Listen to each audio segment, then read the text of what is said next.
we have so many things to exchange and ideas to exchange and remarks that I would suggest that we start right now. So let me first mention the speakers, including Gary. So we are happy enough to have, as usual, because it's a usual workshop, a set of speakers that is rather extraordinary, I have to say, in terms of competence, excellence, experience. And so I start. My neighbor was chairman of Seoul Financial Forum, chairman of the board of the Korea Center for International Finance. By the way, he's chairman in both cases right now. He's also a board member of a private company, Doosan Shareholding. And he was, and it's important from our standpoint, ambassador of Korea to the OECD, whilst also before holding the position of vice minister for the Ministry of Strategy and Finance. So thank you again for being with us. And I turn to my neighbor on the right, Pierre Jacquet, professor of economic policy at the École nationale des ponts et chaussées, member of the French Cercle des Économistes, and president. He was president during 10 years of the Global Development Network, a public international organization which help strengthening the capacity of developing countries. And he was also chief economist and executive director of strategy in the French Development Agency, and I could go on. You will forgive me not pursuing Pierre. Sébastien Jean is associate director of Ifri's Geoeconomics and Geofinance initiative, professor of economics at Conservatoire des Arts et Métiers, where he holds a very flattering chair, I have to say, Jean-Baptiste Say chair, not bad. And he's also member of the France's Council of Economic Advisors and of the National Productivity Council. André Lévy-Lang on my left is founder and president of the Louis Bachelier Institute, member of affiliate emeritus professor in finance at Paris Dauphine University, is chairman of the ZECO, chairman and founder of the Fondation du Risque and Institut Louis Bachelier, as I said, and he was before CEO of Banque Paribas. So thank you very much, André, to join us again with all your competence and experience. John Lipsky, I had to introduce John Lipsky in another framework, senior fellow of the Foreign Policy Institute at Johns Hopkins, acting managing director after having been deputy managing director of the IMF, and chief economist of JP Morgan and of Solomon Brothers. Again, thank you. You're really an old boy here, and we are so happy that you're here. Gary Littman, Senior Vice President of Global Initiatives at the U.S. Chamber of Commerce, and responsible for the Chamber's policy advocacy for economic reform of the G20 and the G7 and international financial institutions. By the way, also non-financial institutions, I understand. So thank you very much, Gary, for joining us. We are very happy to have you. And Jean-Claude Meyer, also an habitué, if I may say so, Vice Chairman International of Rothschild and Company. Before joining Rothschild, he was Managing Director of Lazare Frères, and he was previously in the French administration. So we are so happy that you're here, Mayor. Having been at the helm of two investment banks, very well known, is very flattering for our group. So if I may introduce very, very rapidly, and again, what counts is to hear the speakers, which are extraordinarily complementary, and to ask all possible questions possible in order to make the best out of our meeting. The speakers are very important, but all those who are present are extremely important because you have the capacity to communicate your own vision, your own understanding of the situation. So we are supposed to address both the economic situation, global economic situation, and of course through the angle of the various positions and experience, and on finance. Being very rapid, I would say that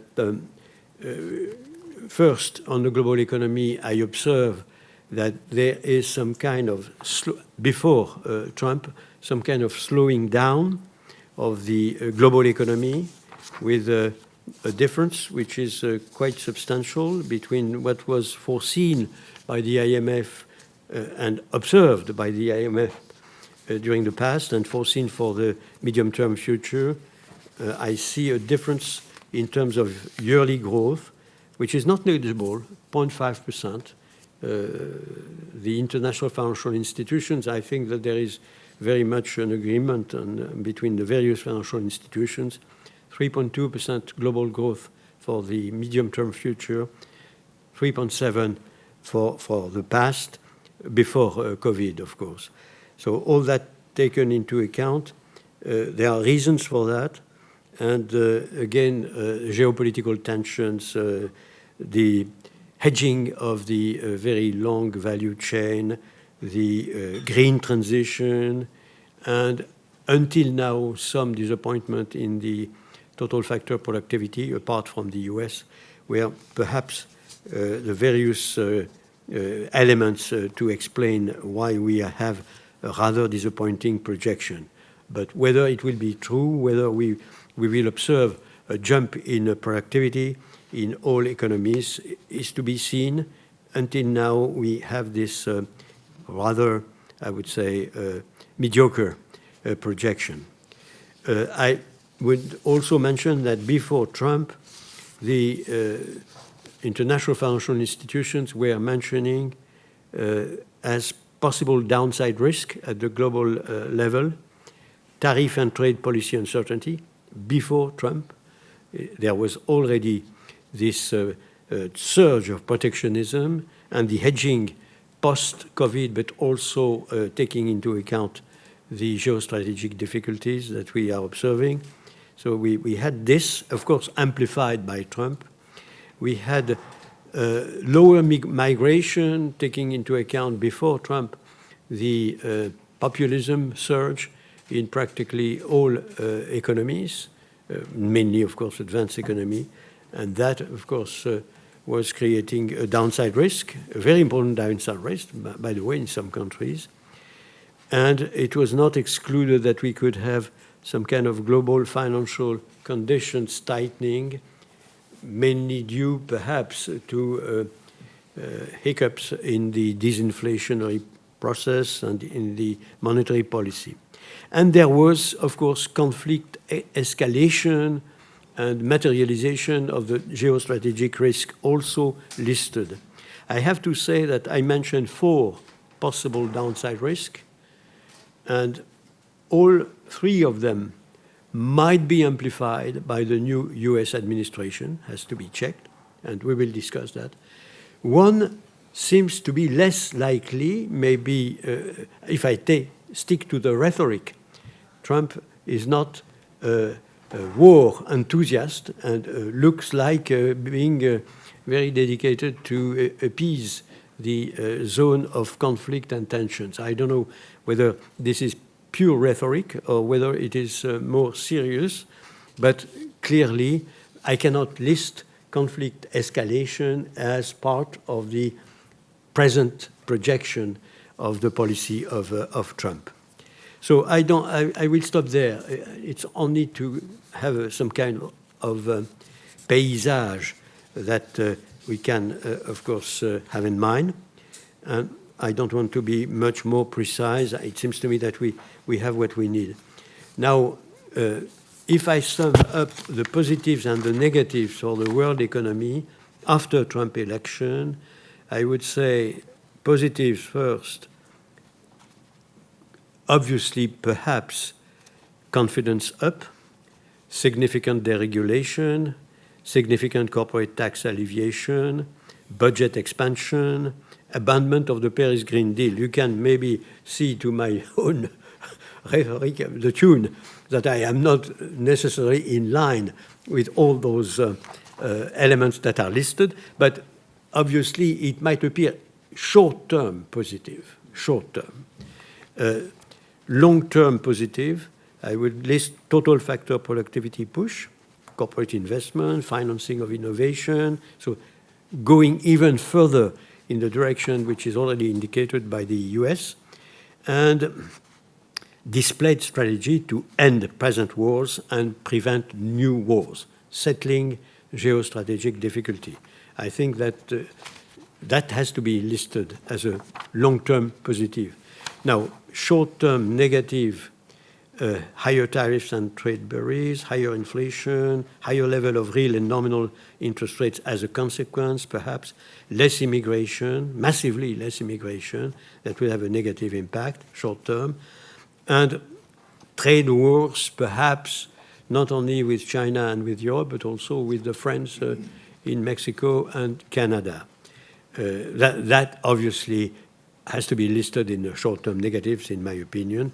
And long-term negative on growth would be abandonment of the Paris Green Deal in the long term, uncertainty on the result of each transactional negotiation, and unpredictability in general, which is something that might crystallize in a much more predictable, I would say, attitude after a while. Uncontrollable public debt outstanding in the US, whatever the new Minister of Finance is saying, the 3%, I don't take it for granted. And I already mentioned, of course, as a negative long-term perspective on growth, less immigration. But as you see, I think we have to be balanced and not stick to only one or the other attitude as regards the possibility of having an economy which would be, I would say, entirely negative or entirely positive. Now, on finance, I would be briefer, because it seems to me that what counts is what you think yourself. I would say that to the extent that I see also elements that are a little bit worrying, I only mentioned that en passant.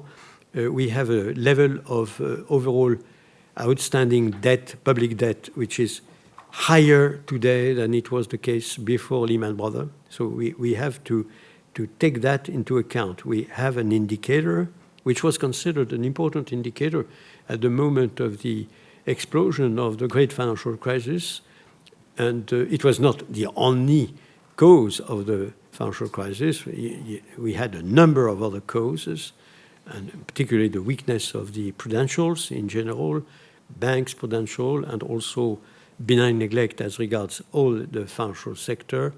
But nevertheless, the debt outstanding, the level of leverage, mainly in the public sector, but also in the private sector, is an element which is really alarming, in my opinion. Particularly true in the advanced economy, which were already over-indebted. Very true as regards the US, for instance, but also Japan, also a number of European countries. Not to speak of the emerging world, because the emerging world itself had a jump in overall public debt outstanding. So they are on a way to catch up with the level of the advanced economy. So all this has to be kept in mind, in my opinion, as element of with a prudence and caution as regards the overall debt outstanding and the overall stability of the financial sphere.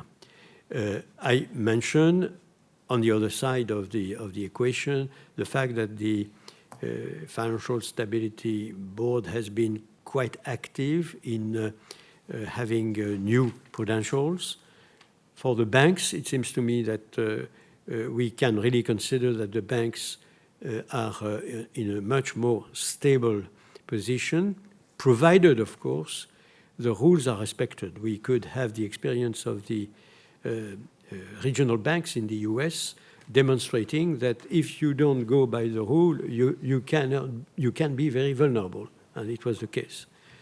So again, this is an element which is repeated each time in the letters which are sent by the Financial Stability Board to the G20 and to the financial institutions, at least to all responsible. Go by the rule, respect the rule, otherwise we are all in a weaker situation. By the way, it was not a miracle if we had simultaneously the regional banks exploding in the US and Credit Suisse exploding in Switzerland.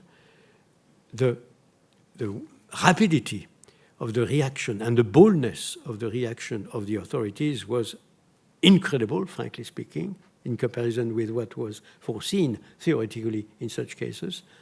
And we could avoid, of course, contagion.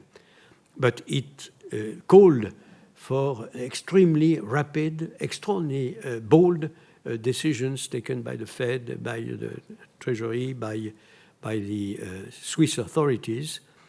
And it would be naive to think that we could always count on public authorities reacting so, I would say, authoritatively and so rapidly. So I mentioned also that. Now, we have a large number of other elements that are all listed by the international community, and we will discuss that, which were discussed here, of course, artificial intelligence, pros and cons, positives and negatives, and, of course, the usual suspect in the eyes of the international community in terms of preserving financial stability are always the negative more than the positive, but we should not forget the positive. It was very well done here, I have to say. We had a concentration on artificial intelligence of panels that was very, very telling. We have the cyber attacks, which are part of the real danger, enormous danger, by the way, in the present situation. And we have all the, I would say, difficulty or not that are associated with green finance and the green transition, where also in that domain we have positives and negatives, positive being the new international Standard Board that is supposed to recommend a number of attitude in the private sector that would permit to avoid major difficulties. But all this is very complex. It's a very complex set of positives and negatives. And one provisional conclusion is that we have to be extraordinarily prudent, cautious, and certainly not practicing benign neglect in the present circumstances. Now I stop there, and I will follow, if you agree, the alphabetic order in order to have a full picture. Each of us has exactly 5-6 minutes, and we will then engage in this very vibrant discussion, which is usual in this format. My dear, you have the floor. Thank you very much for a wonderful overview of all the elements for global economy and financial market. I feel a little embarrassed, but I have to start with the update of Korean political situation because that's what really matters in Korea right now. As of today, the current president, Yoon, is impeached politically by the National Assembly. Basically, 12 members of Congress from the ruling party decided to vote yes. So what happened is that his power as a president was suspended, and all the power is now delegated to Prime Minister Han. And luckily, the Prime Minister Han is a very able and well-respected technocrat, PhD in economics from Harvard, over 40 years in Korean bureaucracy, including one prime minister about 10 years ago. And he was served as a good ambassador to the U.S. So one silver lining is that at least for some time, we are in the hands of very stable and capable hands. But still, it's an inheriting government. And the case is now to the legal dispute for the Constitutional Court. And there are all regulations, but basically what we are talking about is that if early the election, presidential election will be probably April or probably May or June, if late, cannot be later than August. So that's the regulation we have on the Constitutional Court. So during those times, the Prime Minister will take over, and he's already working on that. And after presidential election, who knows, it looks like the current opposition party is in the lead at least, but the leader of the opposition party has 5 criminal cases against him, so that his fate is also hanging. So it's a race against the time whether the court decision will come earlier or the presidential election will come earlier. So there's still element of uncertainty. But having said that, there are 3 problems, I would say, politically. One is that if you follow Korean politics, the previous presidents all have misfortunes by the time when he retires, and it's because not necessarily because of his characteristics, but the Constitution and the power structure we had designed in 1987 is too old, does not fit any longer. So we have to change that. The second is that the political culture is so much confrontation between extreme right and extreme left, so that they have to converge to the middle. The third element, which is more relevant to today's topics, is that as the IMF pointed out, Korea also have a problem of structural reform missing. And whenever you try to push for those structural reforms in the National Assembly, because of this extreme confrontation, it's hanging there, sleeping over there, doesn't make any progress.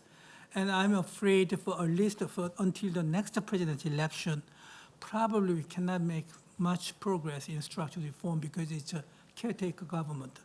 But again, my hope is that once there's a new president from either party, the situation will be much less confrontational. We'll get a new impetus to push forward this structural reform.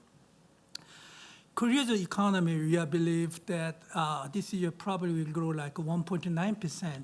But because of what happened over here, plus big downside risk with President Trump coming in, there's a much bigger downside risk. So that 1.9% is the most recent projection by the central bank, but probably will perform lower than higher. That's my expectation.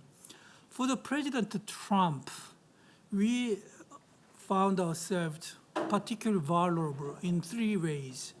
Number one is that our trade dependency is very high. If you look at the top 12 countries, I don't know whether you can put it on the, my presentation can be listed, but anyway, just to I verbally say that our trade dependency is around 85 to 86%. And if you look at the economy like China, can you do that?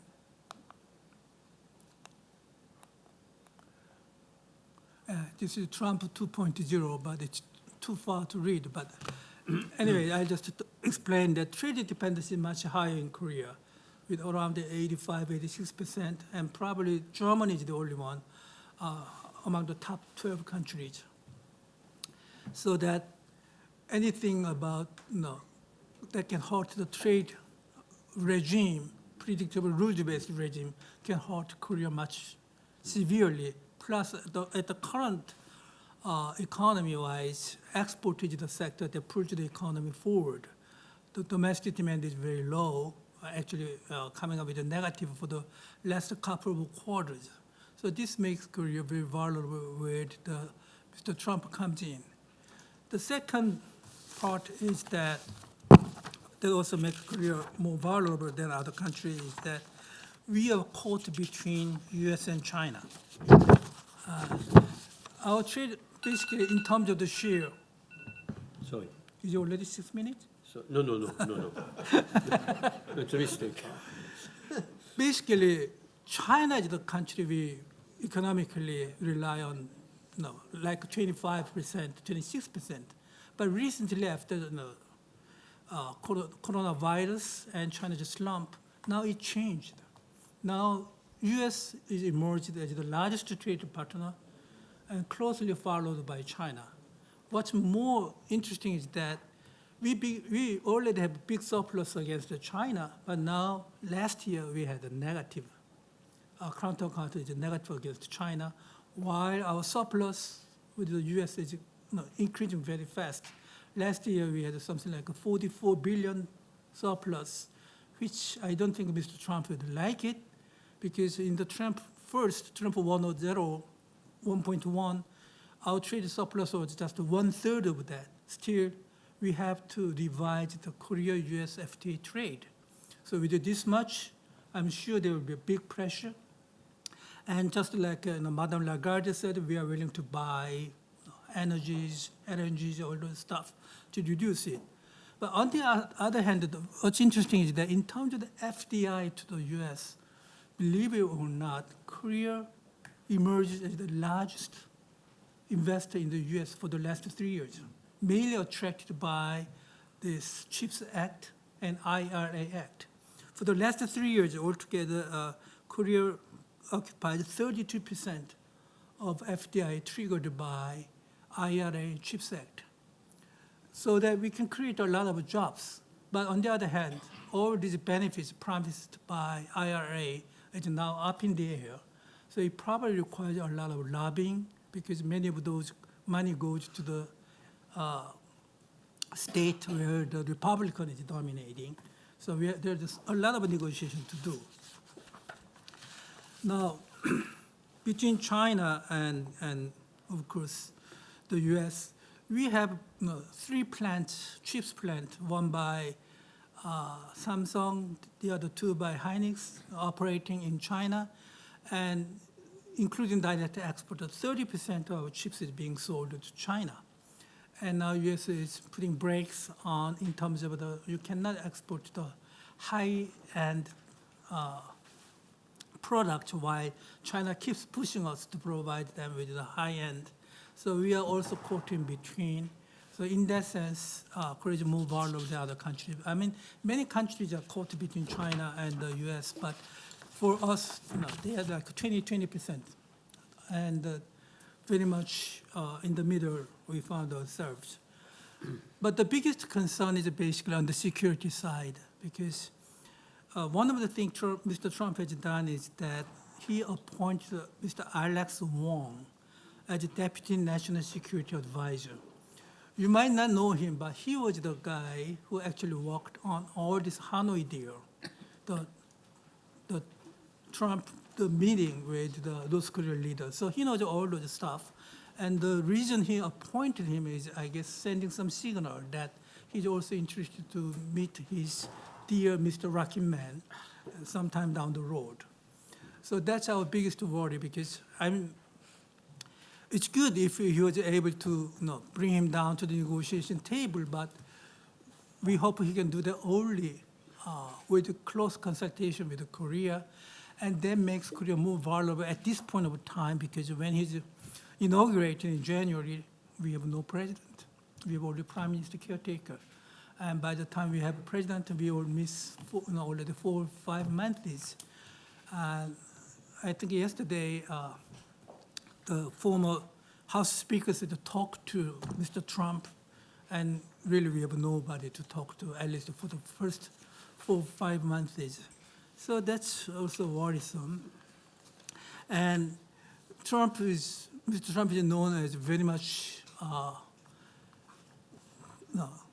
even notoriously transactional. But the problem we have is that we can do the transaction for all kinds of economic things. We have done it for the revision of the Korea-US FTA.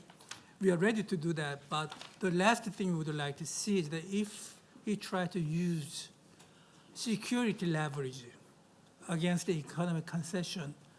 I think that would be more or less most feared aspect of Mr. Trump's presidency, because I know he can try to create an advantage, but this time North Korea had much more advanced ICBM technology. They sent the troops to Russia, and there's already high distrust from the North Korean side about Mr. Trump because of the failed deal in Hanoi before.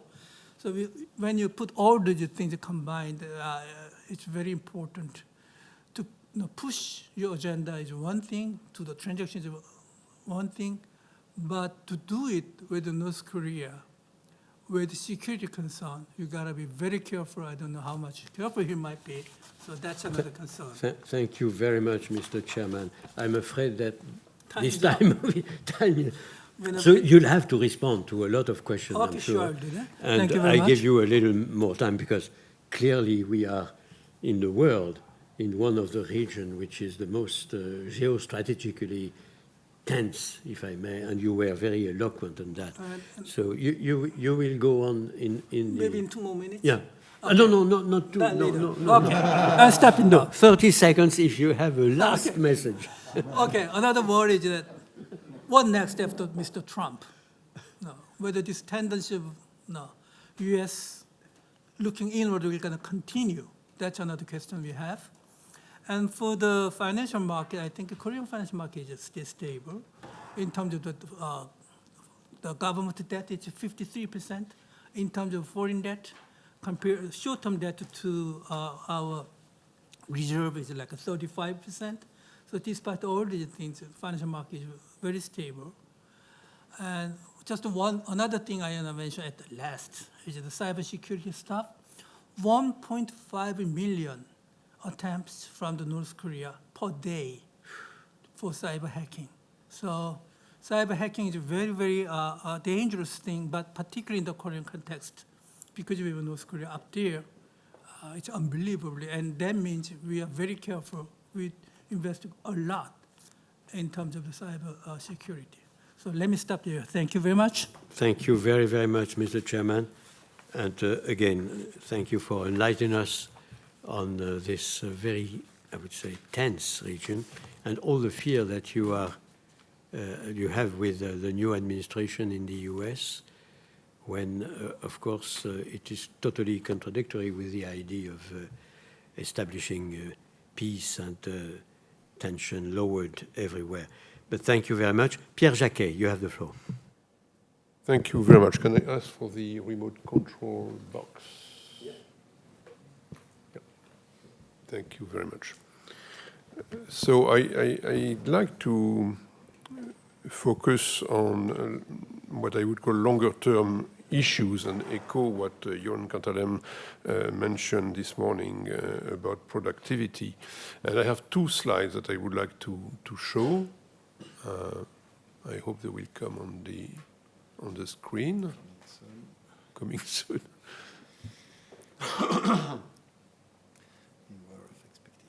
Can you load the PowerPoint, please? Yeah, thank you. Okay, so my first slide is about the trend in productivity, in total factor productivity growth.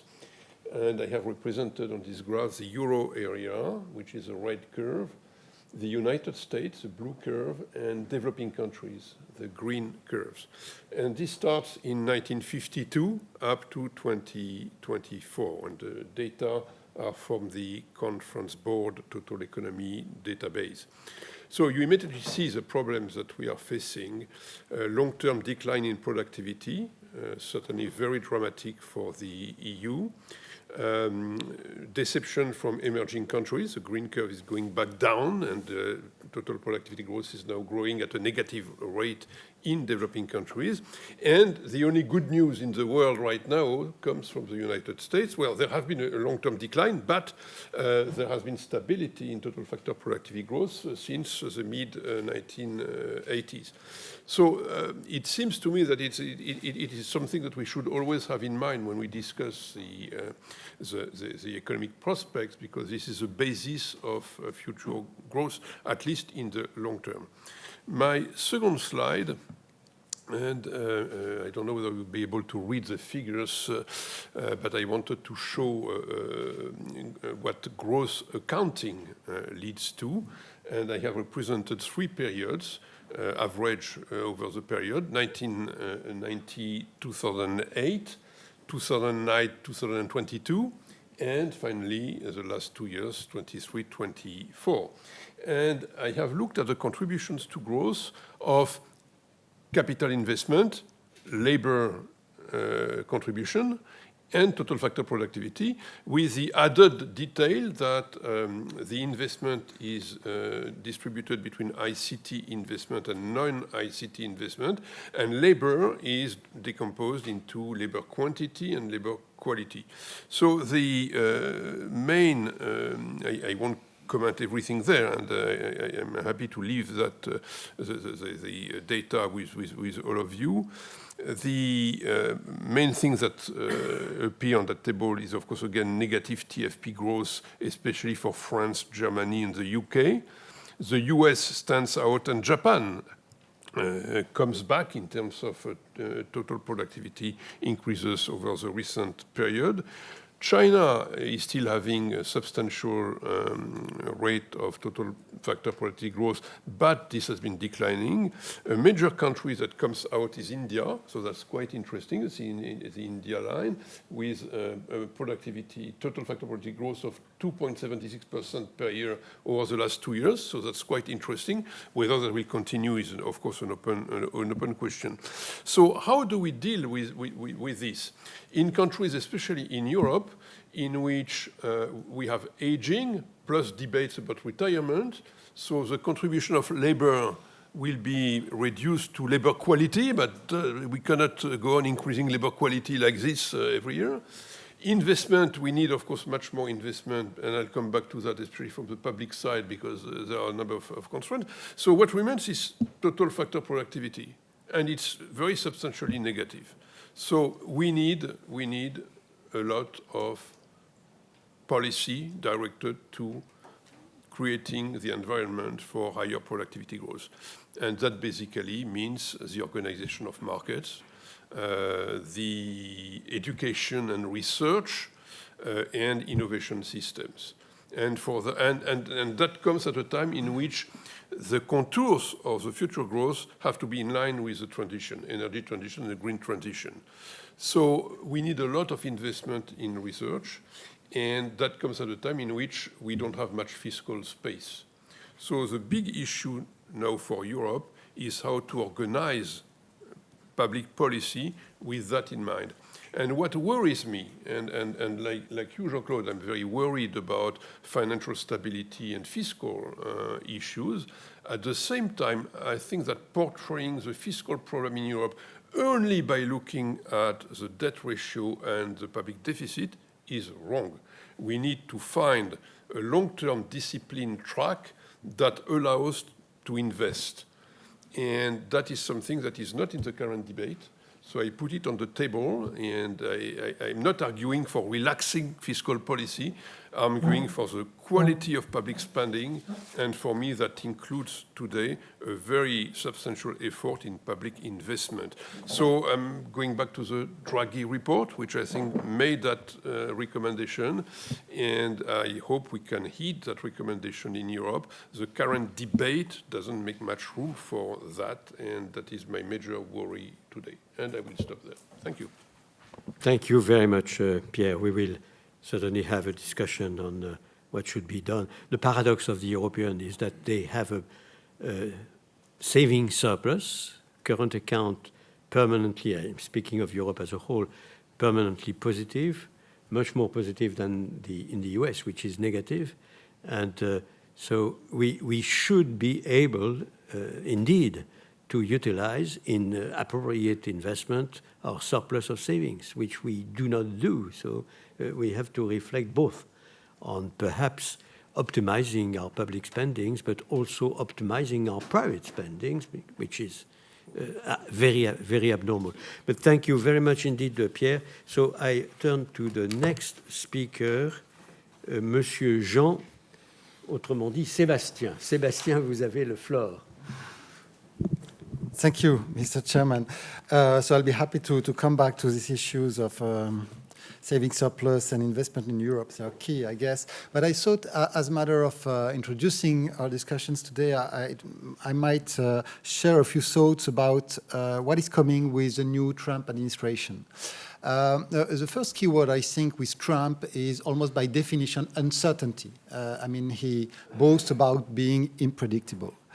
And the preferential favorite domain of application of this uncertainty, of course, is trade. So what will be applied? It's a big question. I guess that the whole, I mean, if you take the whole set of threats that he's been making, this is far too inflationary to be acceptable even for him, not for economic reason, but just for domestic political reasons.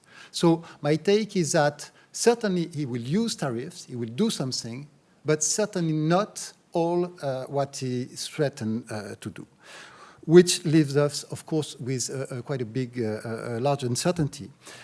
Added to that is the uncertainty about the responses by other countries. I mean, partners will retaliate. I take that for sure. But I'm also assuming that most, if not all, partners will only partially retaliate, not trying to match the American duties, at least in terms of the WTO usual meaning of matching in terms of trade distortion. They will more use that as a political leverage, which, by the way, probably will be the name of the game in any case, even from the American point of view. What will be the impact? Well, first impact with uncertainty is that this is bad for investment, of course.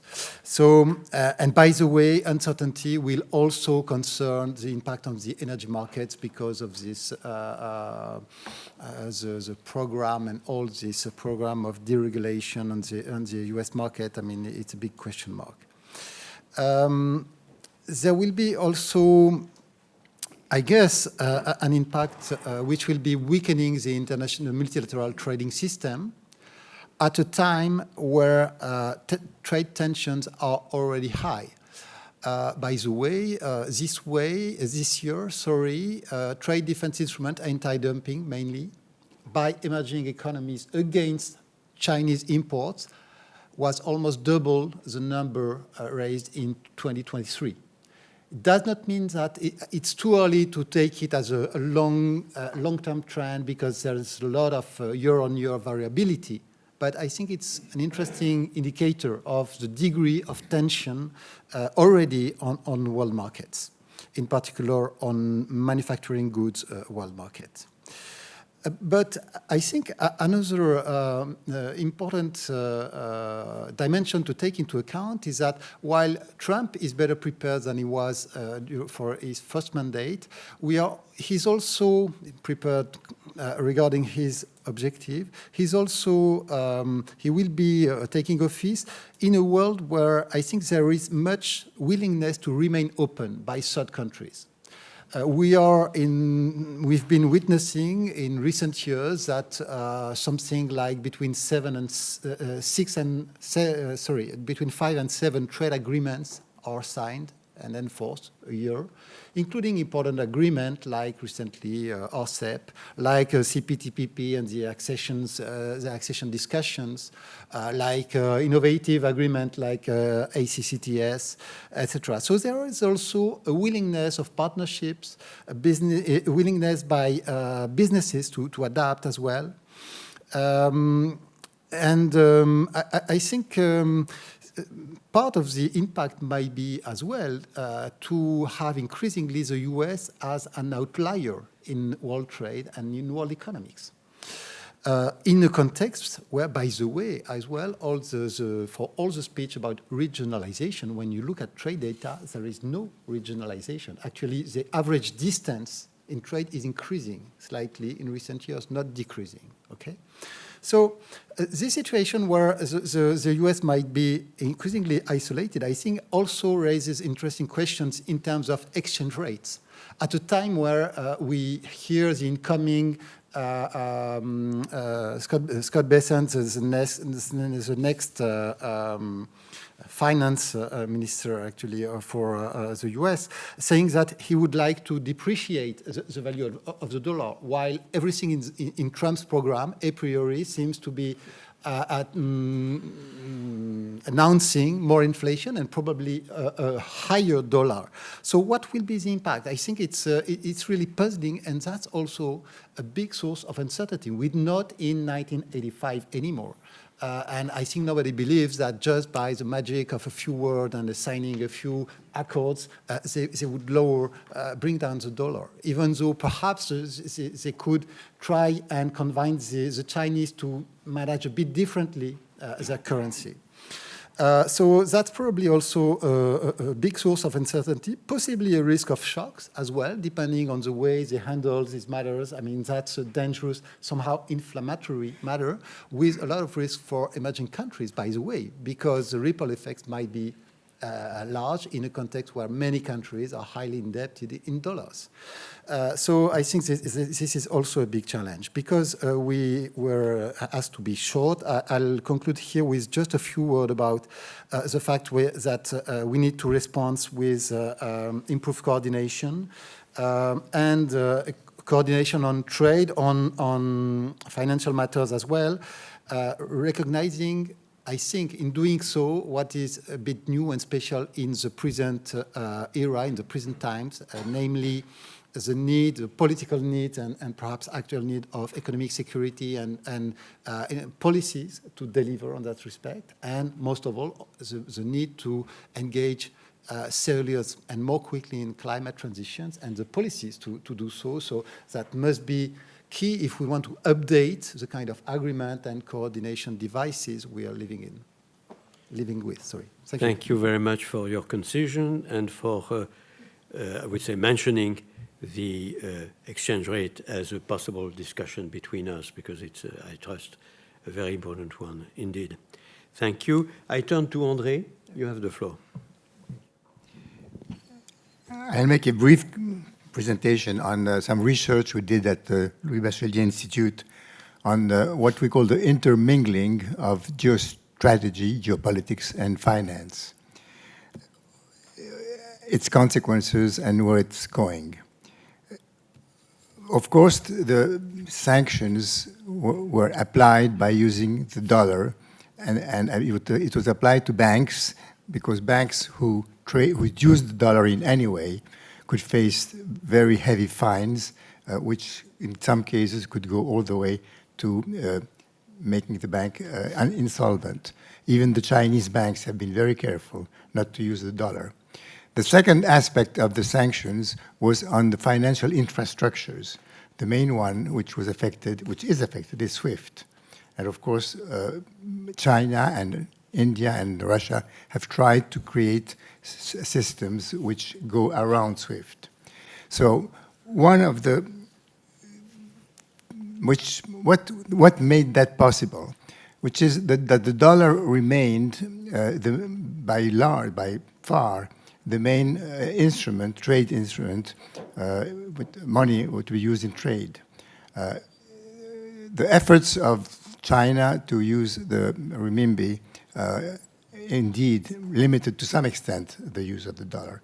But if you look at the numbers, the dollar is still by far the main instrument, the main currency, which is used in trade.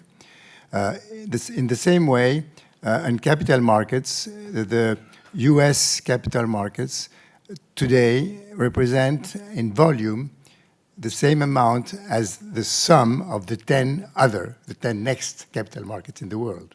If you add up the UK, the China, France, the 10 next capital markets, you come to the level of the US capital markets value.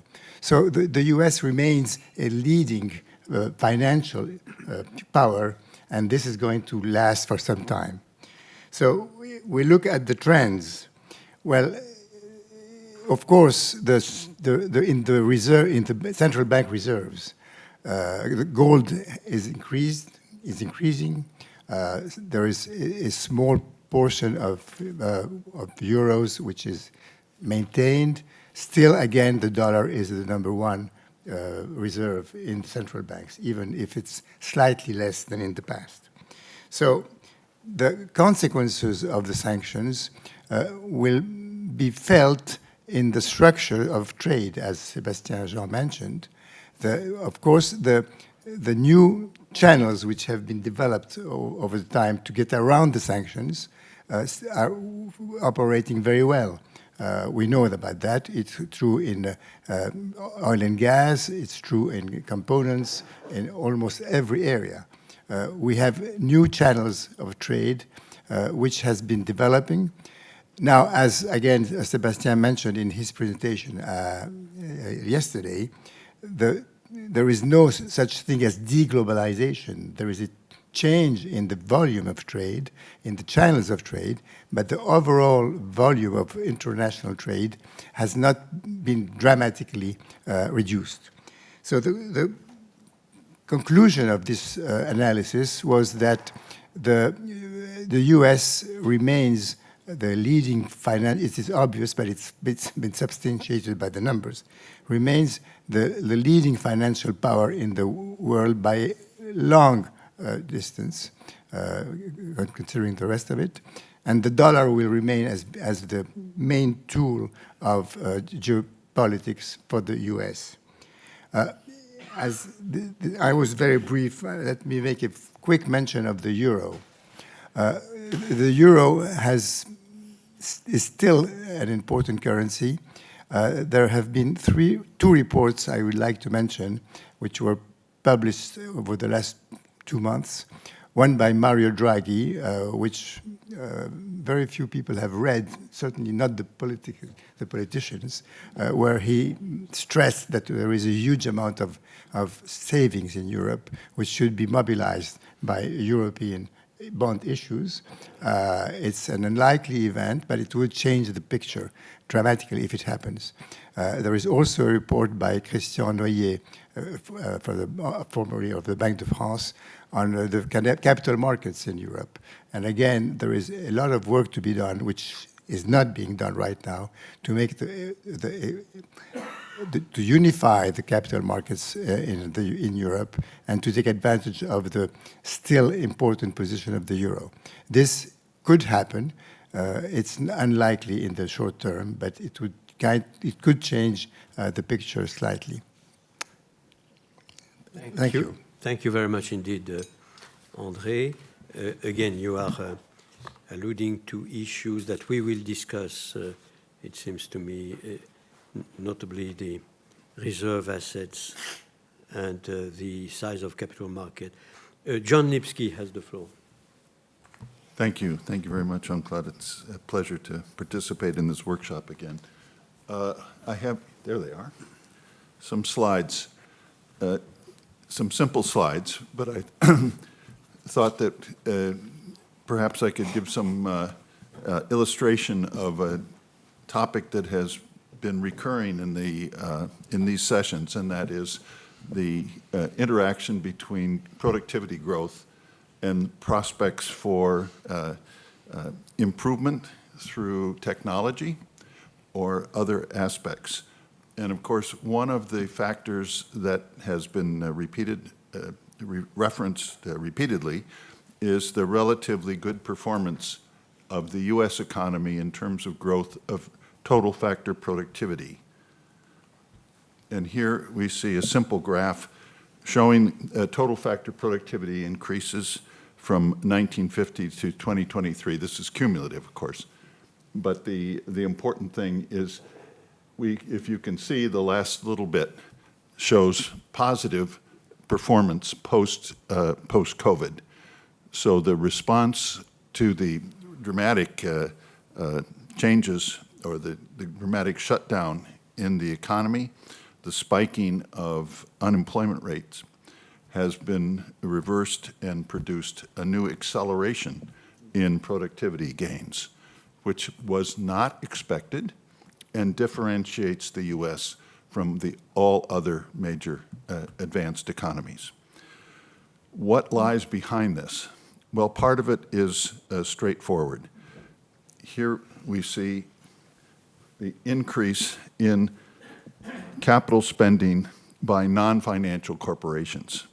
Again, cumulative, this is from, again, 1950, but obviously the impressive part is the acceleration in capital spending by non-financial corporations post-COVID, the last bit. You can see that quite clearly.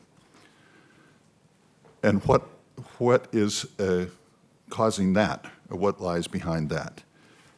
Here you can see in the next graph, this is for a shorter time period, which just runs from the global financial crisis, and then, which is the gray area on the left, and then COVID, the very short COVID recession.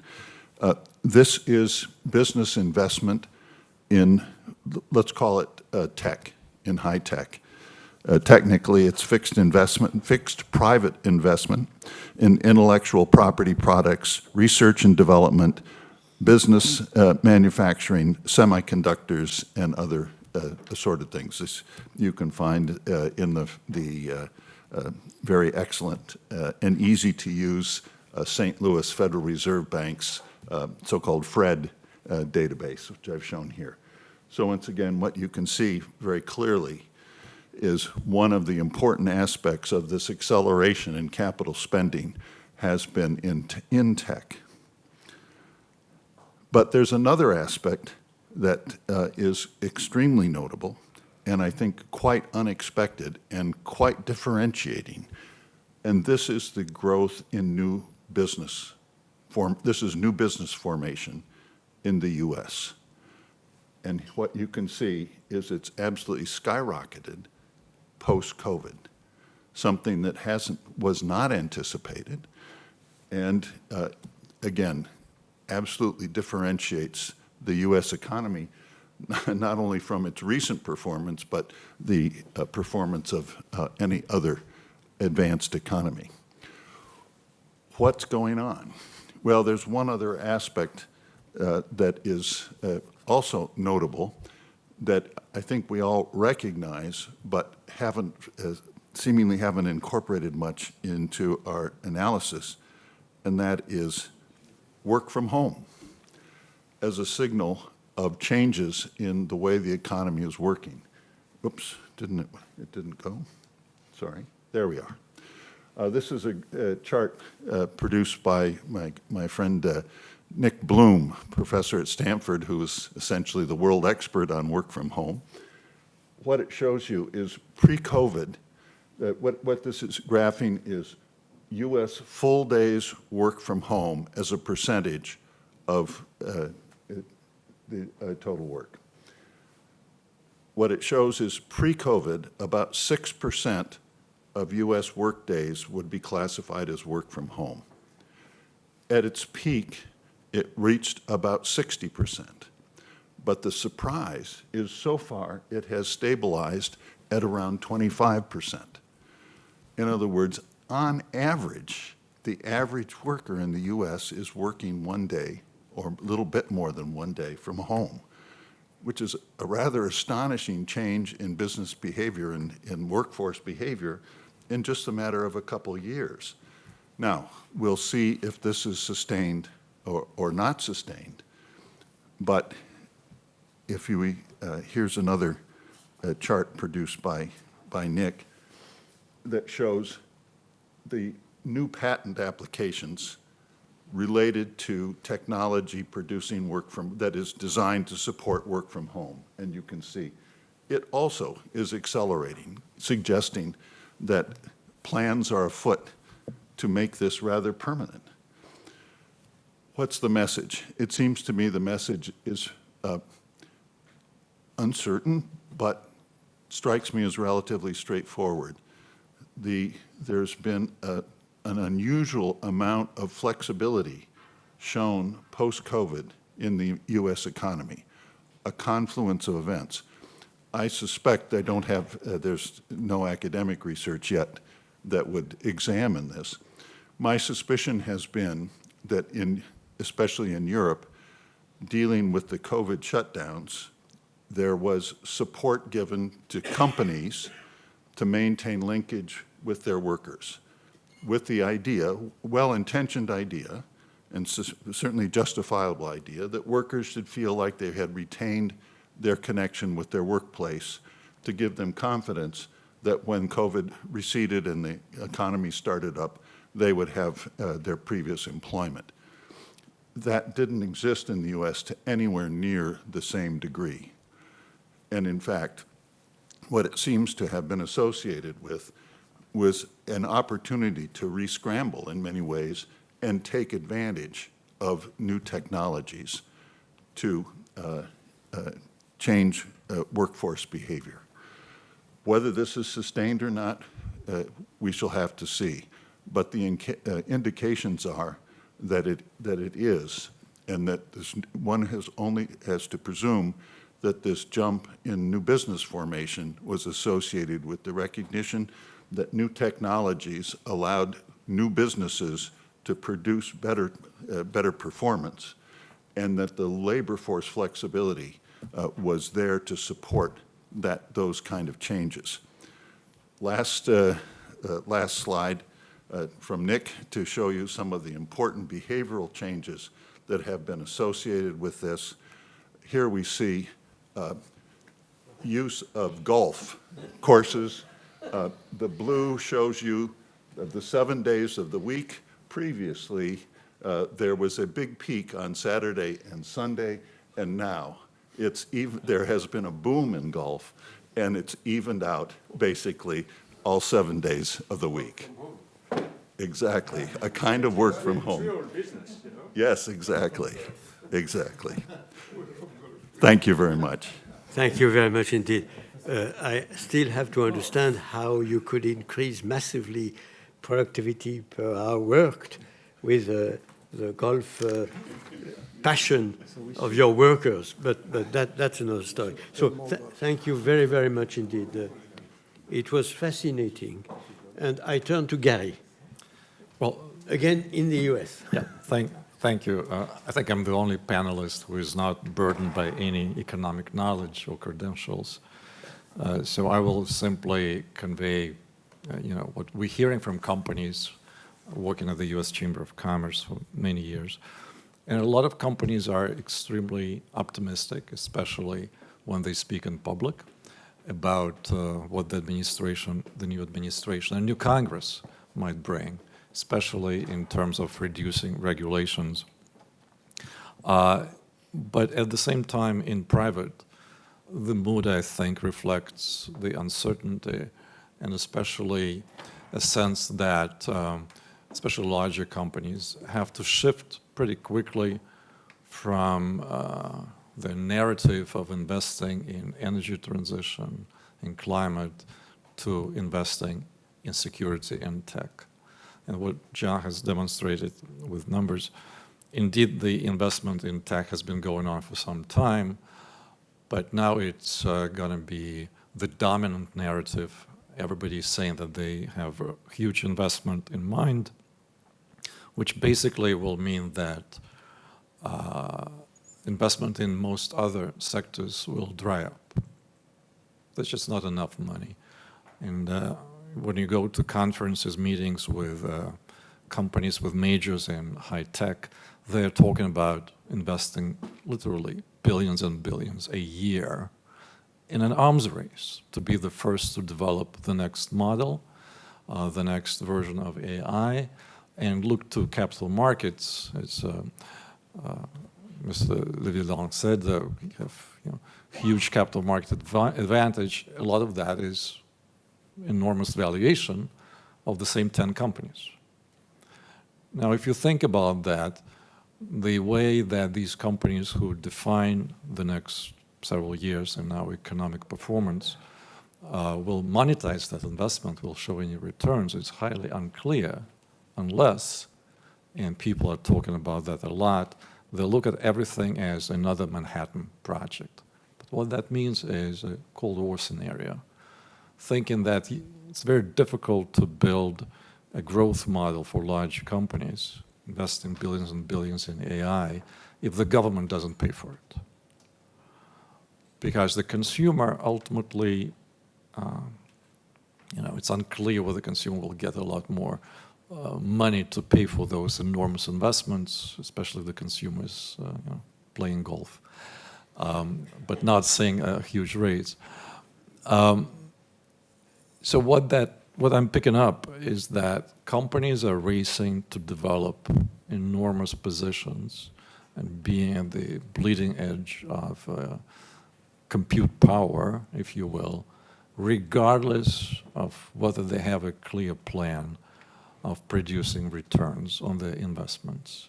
You have to be the first, and then you dominate, and then you can turn to the government because you'll be indispensable, just like a systemically important bank. And the several companies that are doing that, maybe not deliberately, but they are playing that game together. And it's not to build solutions to any particular problems that we are facing. Setting aside the defense industry where the problems are defined by DoD, they're just building up the compute power. And they are competing with each other for the talent, but importantly for the sheer massive hardware. Other countries will be compelled to respond in kind. Very few countries will be able to afford it. India may, China will, EU probably, but in most of the countries the money will come immediately from the government spending. We have the advantage of initially tapping into the capital markets, but ultimately what's the valuation of these companies based on? And if you go to their meetings, you listen to them, even today, last week, everybody's valuation model is based on global markets. So you look at the numbers they're saying we'll be making gazillions of dollars because 10 billion consumers. Well, if you have a confrontation, if you have market fragmentation, our companies won't be able to sell digital services that define our capital markets to 10 billion consumers. They'll be able to sell at home. And that's 500 million. Maybe to Europe, unless there's competition. Maybe to Japan, but that's about it. So the worry, the concern is that, well, the economic growth the numbers look good for the US. There is an arms race that basically will put the government into a situation where it will have to choose whom to bail out. And there is a discussion that if the government does that, it will have to take over the digital infrastructure. It won't take over the applications, the language models or whatever. It will have to bail out the enormous digital capacity. India is already building publicly owned digital infrastructure, right? We don't, but that's the scenario where we will have to have a government response, which brings me to our favorite conversation, what will Trump do? Clearly, we hope that the new administration will be able to use its business smarts, but also rely on institutions and find some way of responding to whatever problems we may have with, let's call it a correction. And that's really the question that we're hearing from many companies. Will they be able to do that? The administration has brought together a strong team, but mostly their background is in high-risk areas of business where they are not risk-averse. And Therefore, if there is a challenge from an external shock or internal market correction, it will require all of us to work with them, and especially the Congress and the business leaders, to find solutions, because we will see, I'm afraid, a situation where these extraordinary investments will take much longer to pay back, much longer than is currently assumed by people who have put their money into this, the VCs, the institutional investors. They're aware of it, and that's why there is a huge campaign to find more ways to underwrite these technological companies beyond just the attention economy. That brings me to my last point. The majority of companies who are financing their investment are assuming that they'll be able to sell eyeballs to advertisers. There's not enough advertising money to underwrite $40 billion of more compute that will be required next year just to maintain the new language model. That's not even going beyond that. So the advertising industry will not be in a position to show data to the ultimate buyers of their services that the consumer can spend that much more because they're using AI in some search. That's what the problem, I think, is with our model of development, which generates tremendous opportunities, but yet so far we need to be thinking about moving away from attention economy to other applications and trying to make sure that we preserve the economies of scale so we can sell what we produce to other countries. Let me stop there. Thank you very, very much, Gary, indeed. I have to say that it is a fantastic way of exchanging views. There has been a lot of very interesting things that were mentioned, and I note that we might have several views on the US. Jean-Claude, it's up to you. Thank you, Jean-Claude. Just a few words on the markets next year. The future is not obvious at all after the election of President Trump, as he has such an influence from a geopolitical viewpoint, but also on the economy and on the markets. And he has an influence not only on trade, as you mentioned, but also on immigration, which is so important for inflation. However, we can anticipate, and I apologize not to be very original, one scenario for Europe and two for the US. And maybe as a surprise, a third one for the US. For Europe, one scenario only, in my view, which is a continuous, very slow growth of 0.9 to 1% next year, and inflation around 2%. Europe will be, on top of all, affected by the US tariff and by the Chinese market for its exports.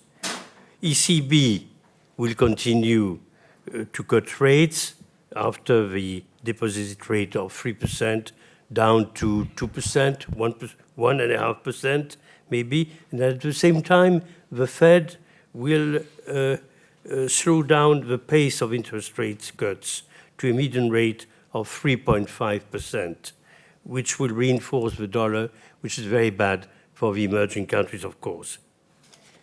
Europe is faced by many diseases.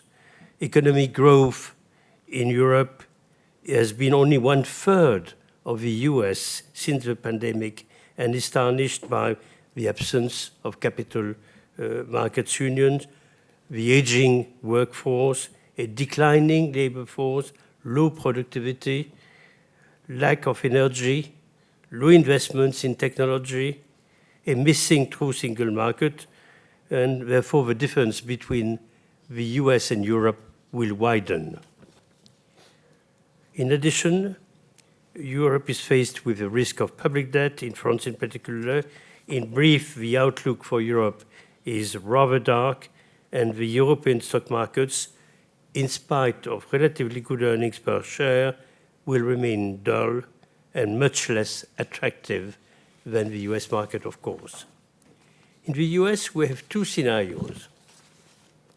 First, one booming, already in place, called the Trump trade, with good results of companies, a robust consumer spending, reduced taxes, deregulation, M&A, already fueling the stock market.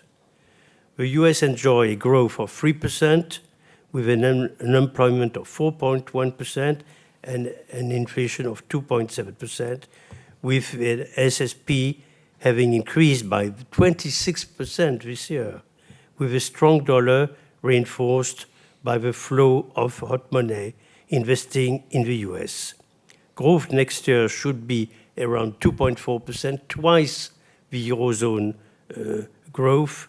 Investors of all the world will continue to bet on the US, and especially if compared to a declining Europe, which I mentioned before, and also to a China much less attractive.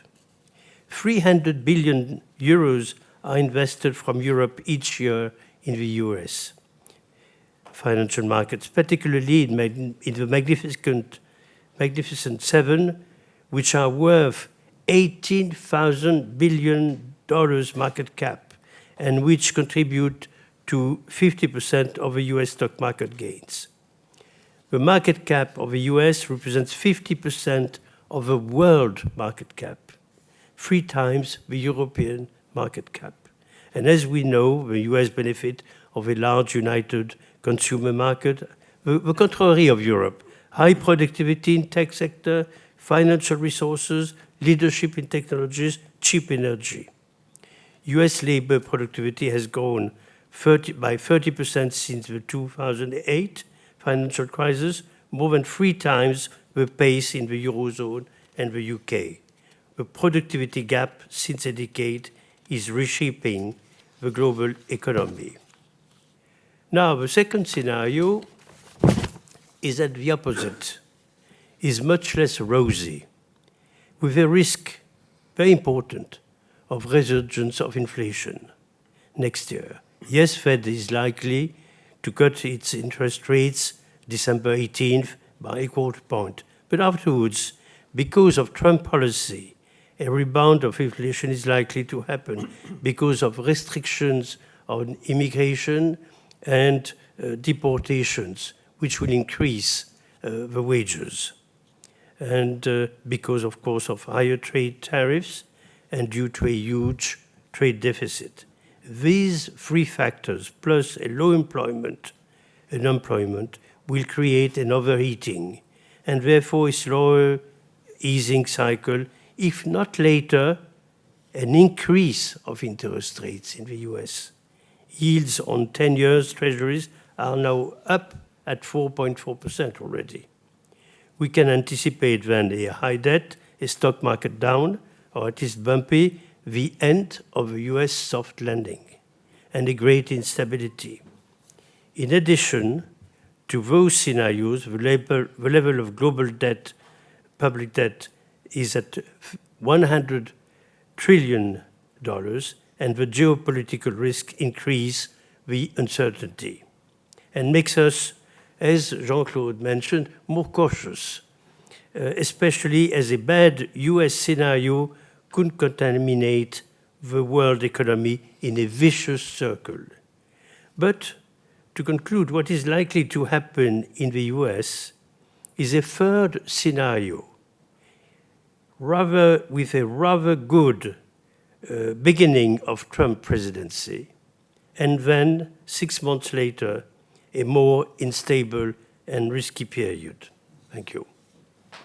Thank you very much indeed, Jean-Claude. You take no risk because you have 3 scenarios on the US. On Europe, unfortunately, you are mentioning only one scenario, which is rather sad, obviously. So thank you very, very much indeed. I have a lot of comments, but I don't want to start with my comments. So it seems to me that what is very important is that we are in the remarks, comments, and questions, and I would urge questions more than long comments. We ask those speakers that were particularly stimulating in your view. So, first, second, third, please. Thank you, Jean-Claude. One trend I want to mention, which has been going on for a while now, is the concentration of corporate power and corporate performance. I'll just give you two stats, one American, the other one global. The first one comes from a study from the White House, and that compared the performance of the top companies versus the average company. 30 years ago, the top 10% of companies would double the performance of the average company. So the average company, say, was at 8%, the top 10% would be at 16%, reasonable. Now it's a factor of 5. You see the difference, right? Another stat that is very striking, and that comes from a McKinsey study that was conducted for the year 2019, but doesn't really matter. Over 6,000 companies the top 6,000 companies with revenues of more than $1 billion a year, okay? And if you look at the top 10% of companies, they make 80% of all the net income. You see the concentration, right? And 60% of these companies that are supposed to be superstars are actually, they have zero net income, right? 60% have close to zero profit.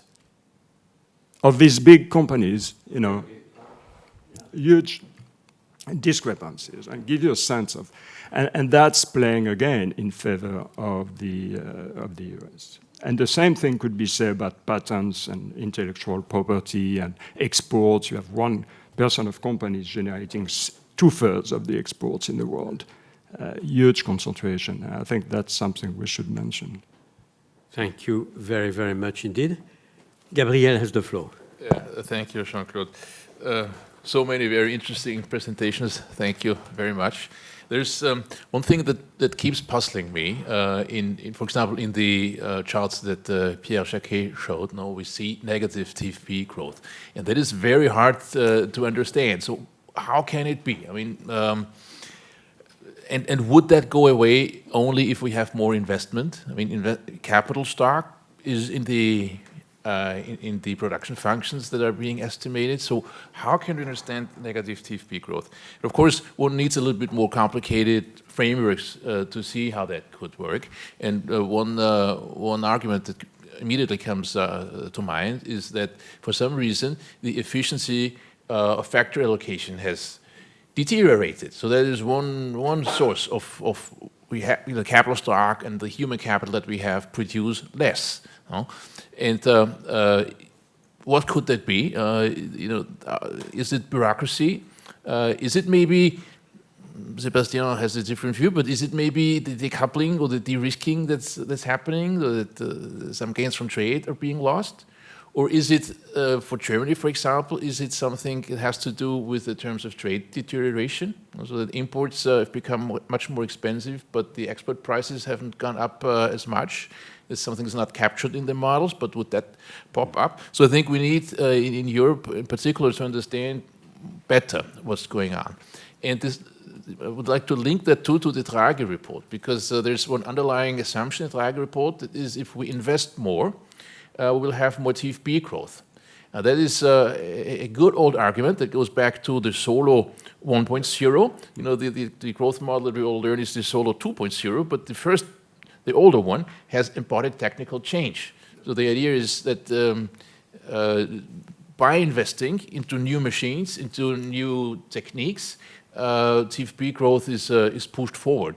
But of course, the decomposition of TFP that we're using is not using that model. No, it uses a very, very straightforward decomposition of GDP per capita or GDP growth. So there's puzzles. And I think before we start throwing much money, we should better understand the numbers. In particular, understand why TFP growth is negative. If it's slow, I can't absolutely understand why it's slow, but it being negative and not just driven by cyclical phenomena, that leaves me puzzled. And I'd like to hear the view of my colleagues here. Thank you. So, question for Pierre.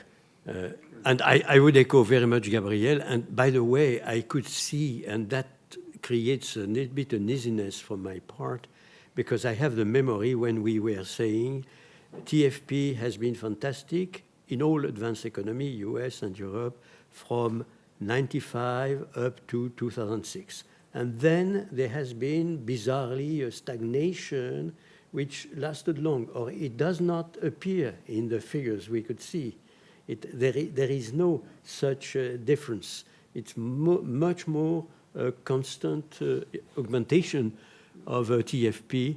So, I mean, a lot of methodological, perhaps, if we could know exactly how it was constructed, it would be very useful. But I turn now to the third questioner. You have the floor. Thank you very much, Mr. Chairman. A lot of things have been said, giving various perspectives from different parts of the world and different sectors of the economy and the financial world. A lot of things have been said also about what's going to happen after the inauguration of Trump on January 20th, 2025. Tomorrow, the last session before the closing session tomorrow will be dedicated to Trump policy, economic policy, and foreign policy. So I will be part of this panel, and I will probably answer to some of you some of the scenario like Jean-Claude Meyer. We'll talk about that tomorrow. What I would like to give a sort of different perspective. I've been in financial services around the world for 40 plus years, like many of you. One of the things that concerns me probably more than anything else at the moment is how we're going to finance the economy going forward. And schematically, we used to have a situation over the years where in Europe it was largely done by the banking sector, and outside of Europe, and particularly in the United States, it was done by the capital markets. But then that's what I would say, this is the situation for the very large corporation. And when we come sort of one level down, the middle market, who's going to finance the middle market going forward? The reality is that both in Europe and in the US, the middle market is no longer financed by the banking sector. They run away from it largely because of risk consideration and also risk-reward ratio. The banks don't want to finance the economy, to be as simple as that. We like to organize. I used to be part of that. I was for many years at Citibank. We would love organized credit, but we would not keep the credit on our books. And we would like to distribute it to the market. So going forward, this trend is, in my opinion, something that's going to worsen. And now we have a situation where the economy is largely financed by private equity and also asset management companies. One of the largest in the United States lender to the middle market sector is a group that I suppose many of you have never heard of called Churchill Asset Management. This is an asset manager which has a lot of liquidity and finance the middle market. This is good because at least there are players in this sector. At the same time, there's no, and I'm not in favor of excessive regulation, far from that.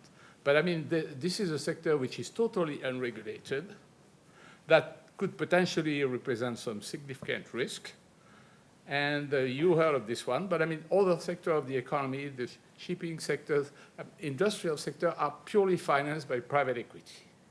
So we have an issue of access to funding and liquidity going forward. We have the risk aspect, and we have the problem of too big to fail. So because we've seen in the past situations where non-banking were rescued by regulators, central banks, and you're probably all aware of situations like that. This is no longer something that necessarily be available. So this is a matter of concern in terms of systemic risk, but also funding of the economy. Thank you very much indeed. Very important remark indeed. But you put on the same footing Europe and the US, where there is obviously an immense difference. Huh? Absolutely. No, I'm not saying the situation is the same on both sides of the Atlantic. What I'm saying is that this is a concern. It used to be in Europe, the bank would finance. 80% of the economy was financed by bank, and in the US it was 20%. Now we are in a situation where on both sides of the Atlantic, we are sort of going in the same direction. But you're right, I mean, the availability of funding is much bigger in the US than in the rest of the world. No question about that. Thank you very much. You asked for the floor, sir. Yes, I actually had a comment which is rebounding on what's just been said on private equity financing. Just for information, I run a 1.8 billion venture capital fund investing in technology and digital technology. And I heard, many comments on how much productivity is absolutely crucial and tech is a key productivity factor, and productivity and tech, therefore, is a key driver of growth in the economy. I just want to stress, how huge the gap is between, and it's been said, between the Europe and the US. But just to give you a few numbers, I mean, the venture capital in Europe is about 50 billion in terms of volume. In the US, we're close to 200 million. So it's a 4x multiple just in private financing of the technology. And if you add to that, the seven magnificent worth 17 trillion, it makes also a much higher multiple in terms of difference, because the largest market cap in tech, for example, in France, is a company worth 50 billion, whereas you have 7 companies worth more than $1 trillion in the US. So if you add the private equity financing capacity to the large corporation financing capacity, the difference between Europe and the US is probably I would say, something between 10 and 15x in terms of difference. So we have it's a huge challenge because, and it relates to the comments that's been made on how much productivity is important in growth, because we lag behind. And the AI world and investment is going to increase very much this gap, because AI depends, as you said, that investments in large language models are very important, and AI depends very much on computing power, and computing power is mostly in the US in these large corporations. So I see this gap, widening, and I see also the venture capital world in Europe having somehow less and less capital, because the state doesn't have much capital in Europe. The private, there is no pension funds in Europe. Pension funds in the US invest in the US funds. So I see a challenge there in terms of how do we, and that goes to my question, how do we finance innovation in Europe? And you mentioned at the beginning that we need to do something with private money in Europe to try to reorient this private money to innovation. But I think that's the only way to do it, because I see no other resources to finance innovation in Europe. So my question is, how do we do it? Very good question, indeed. I respond immediately to what you just said. We are exporting our savings. The US is not financing itself by far. And I mean, as an average over the last period of time, I would say plus 3% on this side of the Atlantic, minus 3% on the other side of the Atlantic. So where does the difference come? In my opinion, of course, we did not complete the single market. And that is something which is an immense handicap. We do not have a capital market union. The Noyer report was mentioned.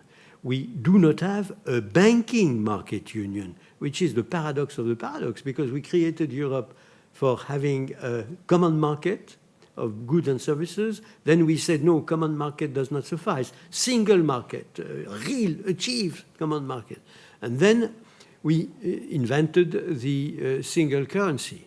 And in a single market with a single currency, there is no single market of the commercial banks. And we could experience that even recently. We see that there is no single market. So Of course, that makes an immense difference with the US because we compare ourselves to the US permanently, and the US has a single market, and we do not yet have a single market, particularly in the domain of finance. Another element which is very important too, we are not an achieved political federation. The US is an achieved political federation. The dollar denominated, the bills denominated in dollar and the bonds denominated in dollar have only one signature, benchmark signature, US Treasury. We ourselves have a dozen of signatures in our bonds in euro and bills in euro. Of course, the Bund, the OAT, the Italian Treasury, and so forth. So, not surprisingly, the difference of depth and liquidity of this market is in the proportion of 1 to 15 or 1 to 10 when you compute. So we are in a totally different universe, in my opinion. There is a glass ceiling. We are not a political federation. And that makes all the difference between, in my understanding, between the euro and the dollar. And if we were a political federation, I hope that we would have really a banking union and a real capital market union. It would appear to be much more simple. So we have to incorporate that in the comparison. Otherwise, we are desperate. What I hear is makes you totally desperate. I mean, the European will never, I would say, improve their situation. Yeah, please. Just a quick remark, and I'll repeat what I said this morning. There's a lack of profitability of European ventures in tech, and that makes a big difference, you know, when you have to invest. And you see a lot of European capital flowing to the US for that very reason, you know. Yeah. Well, one of the problems, and Gary was very stimulating, is it true that this profitability would be there in the longer run? And maybe we can have some doubts, but that's another story. So I take the permission I gave myself, if you permit, to make some remarks on what all we heard, because it was extremely stimulating. Sébastien mentioned the dollar level, the issue of the international monetary system. So this idea that it suffices for one of the partners in the global monetary system to say, I want my currency to go down or to go up, we know that it is not as simple as that. There are de facto grouping, informal grouping, where you discuss that. The G, you put the name, because now in the G7 we have 3 countries that are united in the euro. But it has to be discussed. No particular country can solve the problems. And when the US wanted its currency to go down, we had the Louvre Agreement, and then the Plaza Agreement first, then Louvre Agreement. So we will see whether we go towards reviving this informal monitoring of the international monetary system. But to expect that it would suffice that Mr. Trump arrives to engineer a much lower dollar, US dollar, seems to me a fantasy, obviously. Even if on top of that you have, of course, the coherence of the various measures that are in mind. As regards André, on the reserve assets, the figures are the following, if I'm not misled. The reserve in US dollar, as much as they are displayed by the BIS, were approximately 70% at the moment we created the euro. After progressively, over a period of 25 years, it went down to 60%. So there has been 70 down to 60. The euro did not took advantage of that because the euro is at 20%, was more or less at 20 at the very beginning, went up a little bit, then down, and is at the same level as the moment of the setting up of the euro. The currencies that benefited until now from this shift, 10% shift from the US dollar, are convertible currencies, the sterling, the Canadian dollar, the Australian dollar, mainly. The renminbi, which is not convertible, is not yet really in this competition, as far as I understand, even if there are much more trade that are denominated in renminbi. And of course, the sanctions that are decided upon by the Congress in the US are really shooting in the feet of the dollar. That's absolutely clear. And it will have consequences. But until now, we have a domination. You're absolutely right. The dollar remains at 60. We are number 2 at 20. And the yen, which is, if I'm not misled, the third currency, is at 5. So there is a big difference between number 1, number 2, and the others, if I may. I would also say that the valuation, it was mentioned by André and by Gary, and implicitly also by you, John.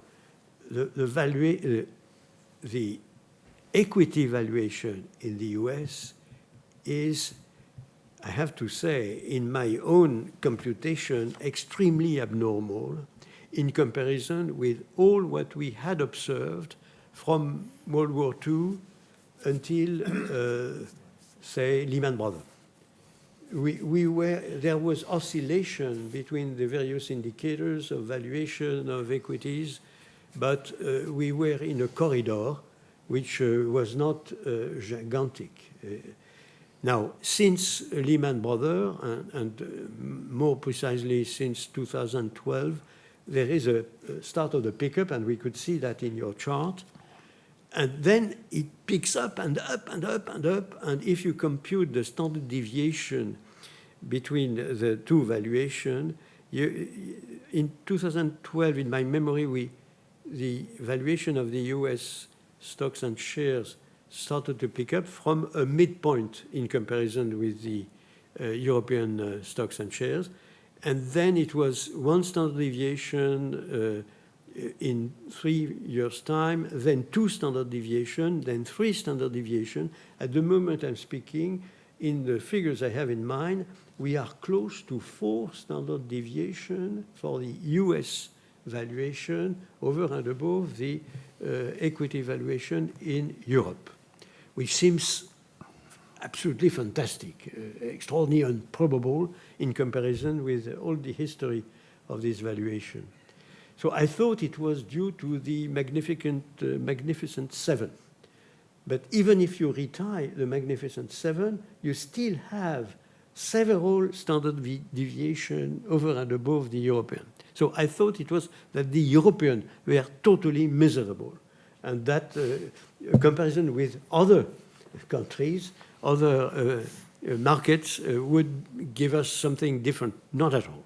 Not at all. The US is superstar in terms of valuation vis-à-vis the rest of the world. And even the figure, you mentioned 50%. I don't remember who mentioned the 50% valuation of the US stocks and shares in comparison with the global valuation. But perhaps, yeah. I understand that if you compute now, you're probably even over and above 50. You're probably at 60 plus.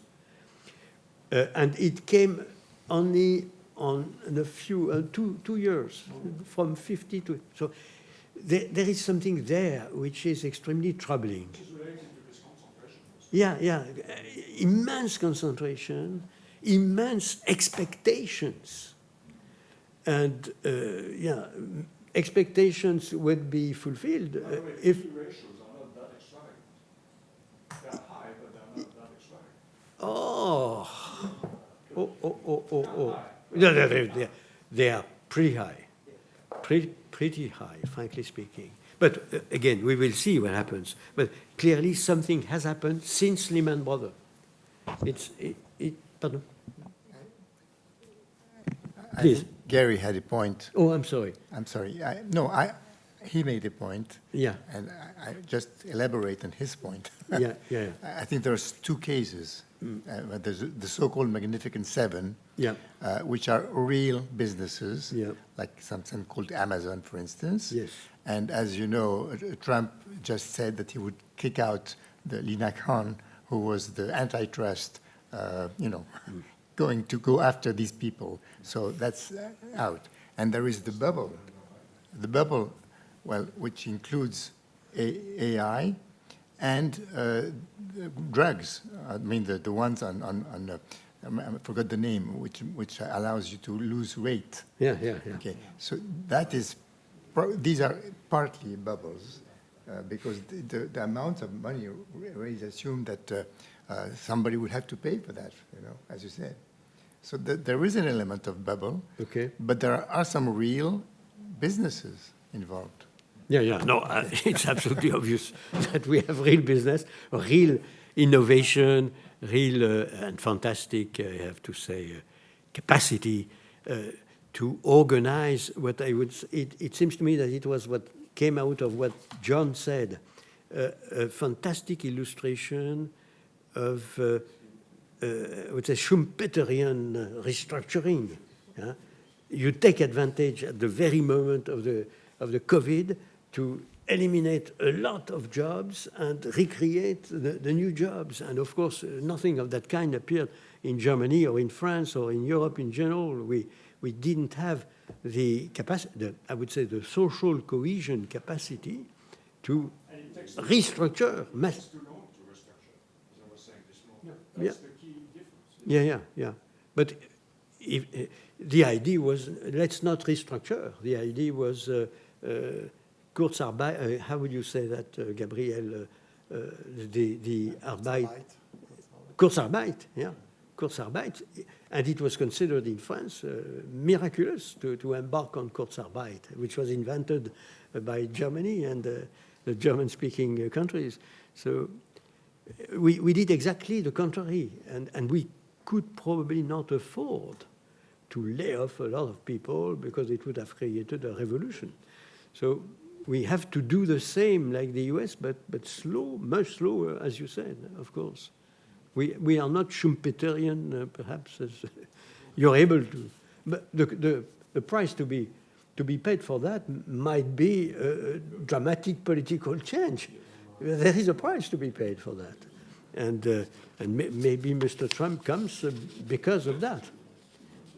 That is pretty possible, it seems to me. So I had a last point, but I think last point on I already mentioned that, and I think that we have to work very, very much on what you said, Pierre, and what John said on productivity. Are we sure that those figures are reliable? I can tell you that I have other figure in mind. The output per capita in 23, so a very recent level of output per capita. And I have in mind the European and the US. Paradoxically, perhaps, some relatively small countries in Europe have a more important output per hour worked, not per capita, per hour worked than the US. Germany and France in 2019 had a level which was for France at the level of the US and for Germany a little bit higher than the US. Now we are both below the US level. Not far. Germany is only, in these statistics, output per hour worked 2% below the US level. And France is 6% below the US level. But these are not two different universes. And of course, I'm speaking of the most advanced economy in Europe, and you have a lot of economies that are catching up. So they are, of course, they have an output per capita, which is per hour worked, which is inferior. And the average makes, of course, us with output per hour worked significantly lower than the US. But I'm not sure that we are really, speaking of the most advanced European economies, in a totally different universe on that front. In average, your per capita is 30% below the US. Of course, because we privilege leisure, vacation, and golf. And I'm very happy that the US are embarking on golf now. No, but it's absolutely clear. Our political arbitrage is very different on this side of the Atlantic. And Germany, I thought Germany was in a different universe, but not. We are in the same basket with a lot of... Yeah. Will you allow me a remark, Jean-Claude? Sébastien. When you look at this comparison, of course we're all perplexed with this comparison. What I find very striking is that where there is a kind of décrochage, my feeling is that it's in terms of investment in Europe following the global financial crisis and the euro crisis. Investment never recovered, public and private. So it's linked. My opinion is that it has a lot to do with the way we dealt with the crisis, which has been deflationary, which has been really limiting investment, public and private de facto. And so now we are in that stage where we're lagging behind in terms of productivity, but perhaps in terms as well of macroeconomic dynamics. If we have invested so much less, then we have a smaller capital stock. But it's not necessarily saying that we must have negative TOE. Sorry, just a point on this. I agree, but honestly, I think we cannot assume that we fully control and know about the dynamics of productivity and investment. So I think it's closely linked. I would not disentangle, I would not be assuming that we are perfectly measuring that and the relationship. Can I comment on that? I totally agree about the fact that we are using data which are very, very imperfect. And we are back to Solo to some extent. We are still with this black box of total factor productivity, at least in accounting terms. This comes as a subtraction between the rate of growth and the estimated rate of growth of the capital stock, and the rate of growth of labor. So it's something that is very, very weak. But for me, it tells a story about innovation, which has not been dynamic at all in Europe. We have not embarked on the current industrial revolution in the same way, which may not be a catastrophe over time, because in the end we will be able to apply the benefits. But right now it is certainly a source of a major difference. By the way, coming back to a discussion that we had in the plenaries, in the earlier industrial revolutions, it took 50 years to see the full benefits. The work by Paul David illustrates that very, very well. Now there is a debate about the current revolution, both with Robert Gordon Books, which was a little bit before AI, the AI hype. So I mean, he might, I don't know whether what he thinks the same thing now or not, but he was very, very pessimistic about the capacity of the IT revolution to bring benefits comparable to the former revolution, especially electricity. But also we have a debate right now between, say, Acemoglu and Brynjolfsson about whether artificial intelligence will increase productivity in a sustainable way or not. And the studies, and it's too early because the studies that we have show some very clear, substantial, but limited in scope productivity gains for the less qualified workers. I mean, I find this very interesting because it creates optimism if it can be scaled up and generalized. But measuring total factor productivity, I agree, but it still tells a common sense story. And I'm sitting in a country, France, in which I think that there is a lip service about the importance of education and research, but it is lip service. in terms of actual policies, I don't see what is being done to actually strengthen research and education and so on. And as a citizen and an economist, that worries me very much. Pierre, can I suggest that the public spendings of the French budget are already 8% more than the average But not of on the the euro right area? thing, not on the right So, things. so don't call for more spendings, call for rearbitration. I call for higher quality of public spending. Which is We very agree. different. I'm not talking about more spending. No, but I mean, I agree with you, but we have to pave the way for but the I think new the adjustment should be planned ahead and gradual over time, because if not, we are plunging into a recession, and that won't help. And by the way, that leads me to another remark. I don't know whether Gabriel will agree with that, but part of the reason why we are spending our savings to the United States and China is a much more substantial financier of the US than we are, but still, and when I say we, it's not France, actually, it's Europe as a whole. But it's partly because domestic demand in Germany has not been dynamic very much, but also partly because companies don't see investing opportunities enough in Europe, and this is linked probably. So that's, I think we can't discuss all this without looking at the macroeconomic policies in the various countries. We could add, because we have no pension funds like the US, and the European countries that have pension funds are doing a much better job, the Netherlands and Sweden. Yes. We could also say that, I mean, there are many reasons why we are. And we want to keep the retirement age low enough. Yeah. Thank you, Ahmed. Please. Thank you. Just to come back to some of the things that have been said, when those handicaps that we're talking between Europe and the United States, in my opinion, we have to go back to sort of after World War II, when the beginning of the European construction with the CECA and then the Rome Treaty.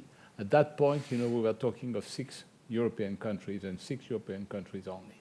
And over time, at that point, there was a discussion between confederation and federation.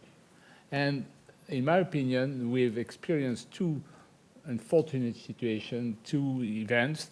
One was the fact that we choose the enlargement of the European Union versus more integration. That was a choice, a political choice, but we have to live with that. We moved from 6 to 27. Obviously, it was much more difficult to reach unanimity rule, I mean, to come to this federalism, political federalism that you were making reference to. The other thing is that I think one of the reasons why we have so many difficulties in Europe in dealing with some of the issues that Jan mentioned, the restructuring and so on, is the fact that it comes to a large extent from the Brexit. Because the fact that we had the UK in the European Union was a way to balance what I would say the continental social democracy and the free market philosophy of the Anglo-Saxon world. And by losing the UK may have lost a lot because of the Brexit, but I think Europe has lost a lot because the UK left Europe. Right, but we did not decide to expel the UK. It was even not the will of the Prime Minister at the time of the UK. So it's a de facto situation which is very unfortunate, and we all considered it was very unfortunate. You're absolutely right. Absolutely right. Madam. Yes, and I'm so sorry because I arrived late and I dare to ask a question all the same.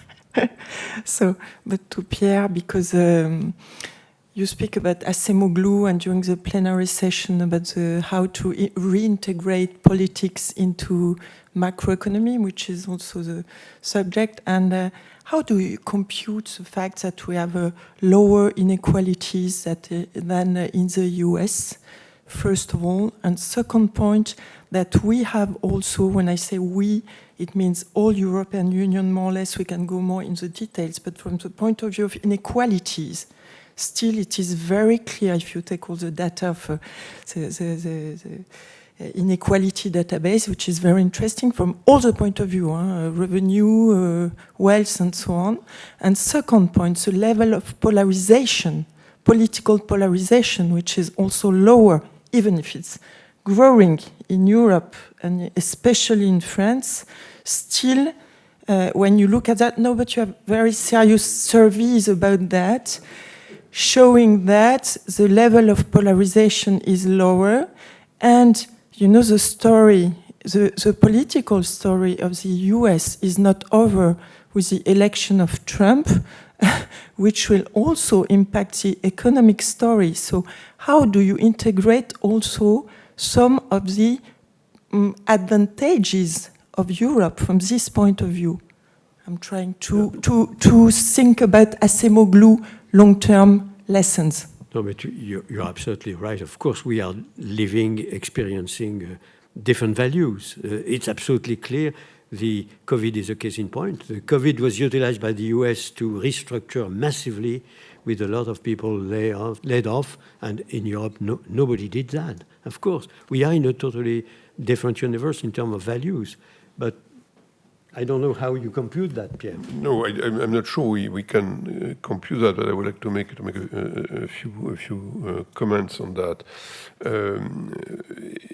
It may mean that we shouldn't care that much about the difference between the rate of growth, because if we care about inequalities, what will matter is how the benefits of growth are actually distributed over time.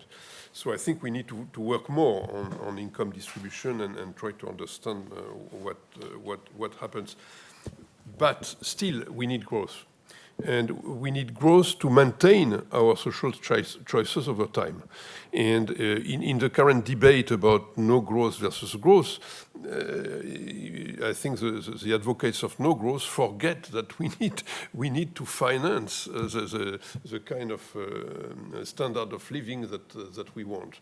So it's something that is important. Now, we need to redefine what growth means, and we need to work on how to extract value from the things to which socially we would like to give value, and that is something that has become very, very difficult to do.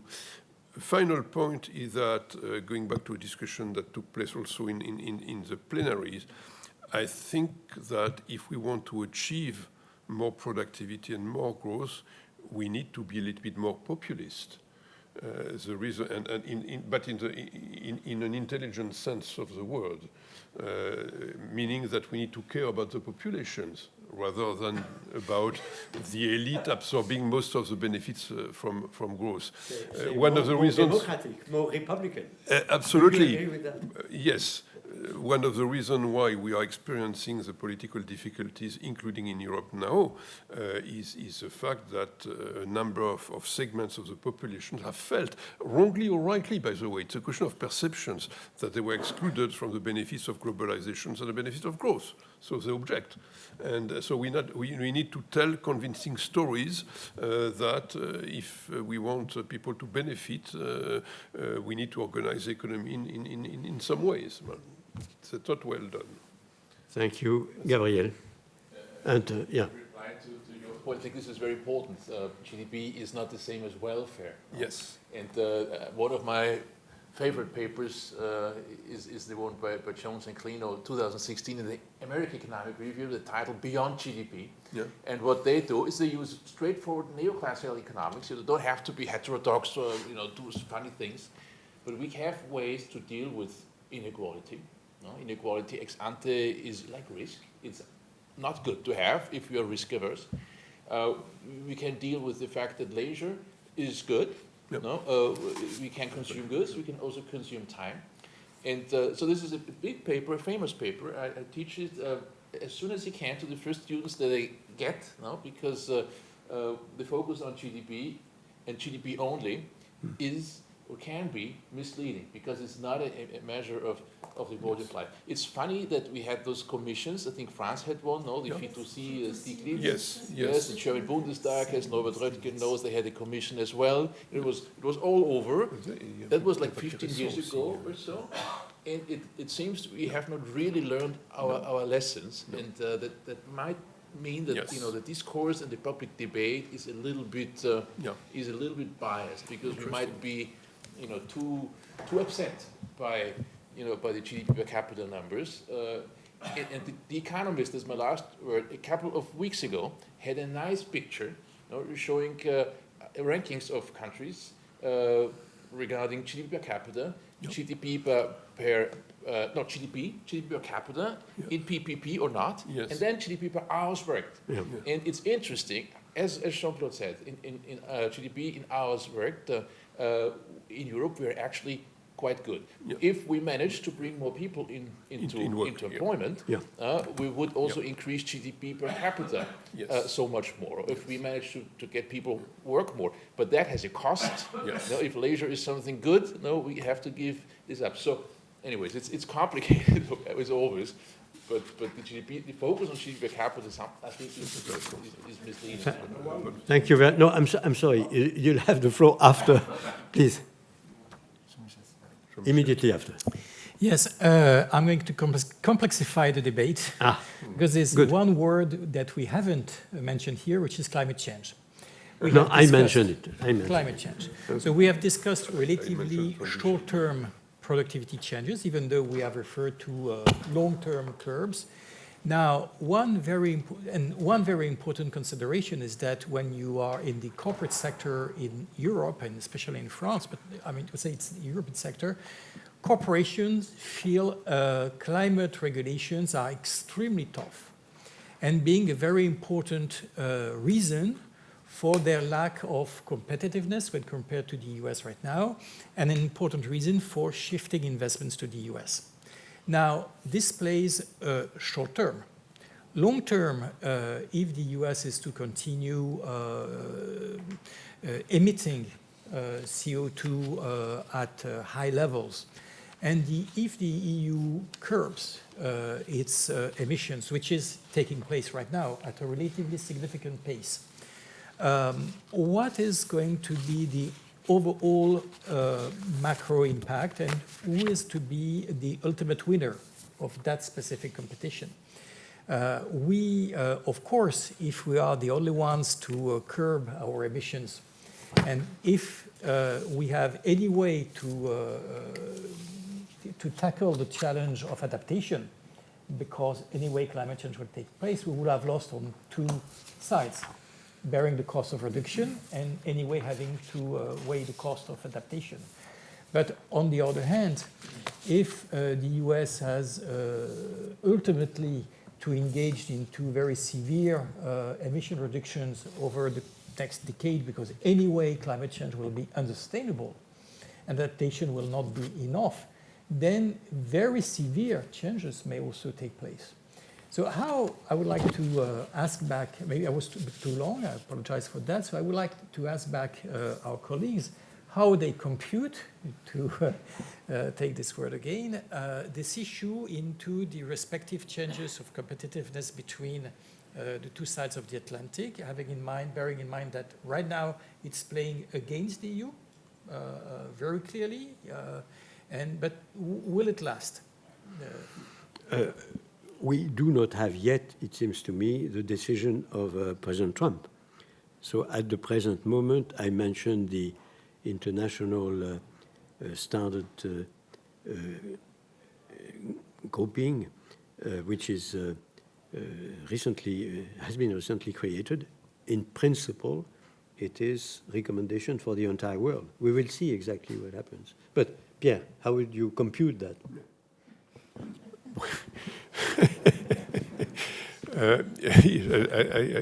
I think we are in a process of redefinition of values, and right now we can't really compute it. I mean, we need to take prices of carbon. We could do that, but who decides about what price of carbon will be? The markets are not working really well.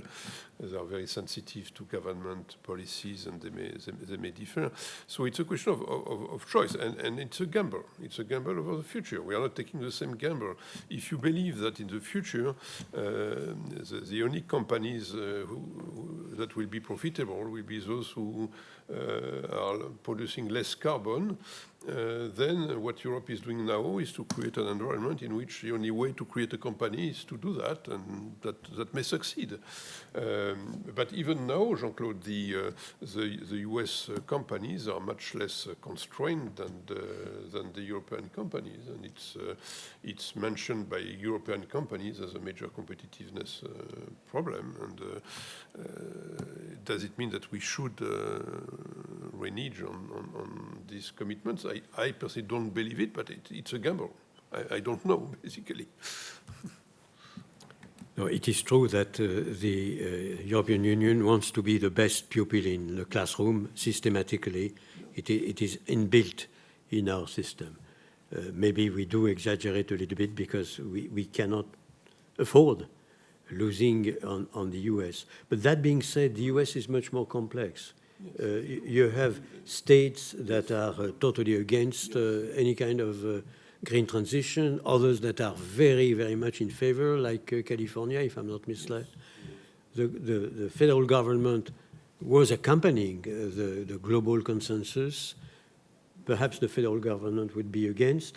The Republicans are more or less against. Now that they have the control of the Congress, we are in a different universe. But, I mean, it's very complicated. And, of course, we are living still in an open world with market economy. And if some have an incredible competitive advantage, then we will pay a price in the long term.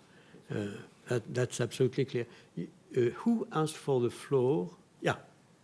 A very brief point, I'll go back to the issue of concentration in the context of inequalities. Let's not forget that a lot of income inequalities between individuals come from inequalities between companies.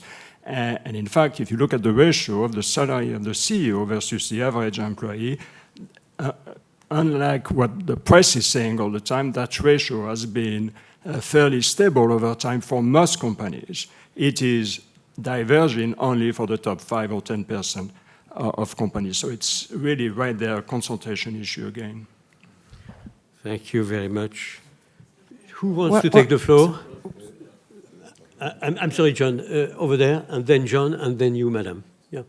Hi, I just wanted to say thank you. It's a big honor for me to be in the same room with such brilliant minds. It was really, really interesting. I have one question. I think I'm maybe the youngest person in the room here. What really interests me is with all this, from 2008, for example, the balance sheet of the Fed went from $1 trillion to $7 trillion in 15 years. What do you think is the future of cryptocurrencies? Will they be more used in the future economy? Because recently Jay Powell said it was the digital gold. And how do you see President Trump's administration faring with crypto? That's just okay. Thank you. Good question. John? Yeah. So you're registered. Okay, later on. John, you have the floor. Just a few comments. One, I actually was a student of Paul David's, and his message, one of his messages, of course, was that in practice, productivity tends to move in waves. And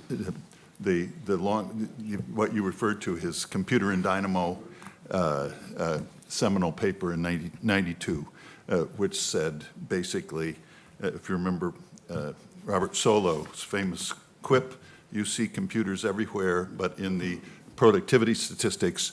And Paul David's answer was, that's because you spent too much time with your econometric models that insert productivity gains as a constant. And in fact, that has nothing to do with how the process works in the real world. And in 92, he said, what we're about to see is the productivity gains from a network computers, i.e. the internet. And so it passed. And I think clearly it could be wrong, but there's a tremendous amount of optimism that we're in a positive wave upward in productivity gains from AI. And this we'll see. If there's undoubtedly is typically too much optimism, but it's certainly a plausible argument that this is real. Second, I lack enough expertise, but my impression was that in terms this issue of climate and governmental attitudes towards climate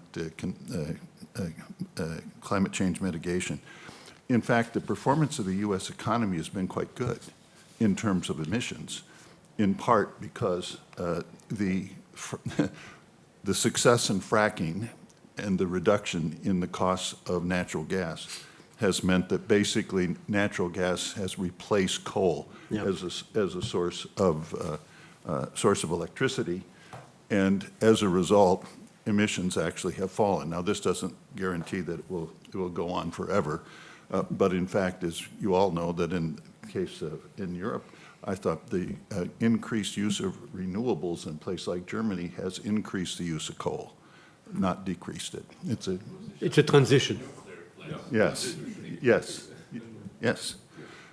So but more broadly, just in variation, not in level. Yeah, of course, of course. Just more broadly, I mean, it's quite striking. As opposed to 2 years ago, I think there's no disagreement that climate change is real. So the question worth asking is, if there's a great consensus that this is real and something needs to be done, why has so little been done?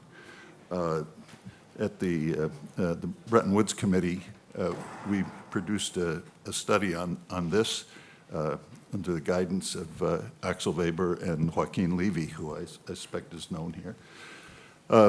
And essentially, it seems to us that the problem, there are 3 essential problems or 3 gaps in terms of the approach with regard to climate change worth mentioning here. 1, governance. There's no standard governance authority with regard to what has to be a global effort at reducing, controlling emissions. Secondly, there's no clear standard of implementation. In other words, how do you know if you wanted to do something, what would you do? And where would you go to be sure that action X would produce output Y or result Y? And there's no standard of accountability. If you were an investor and you wanted to invest in climate mitigation, who would you go to be sure that your investments had the results that were combined?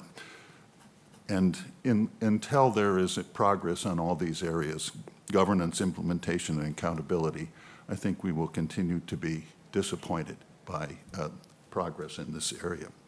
Final remark.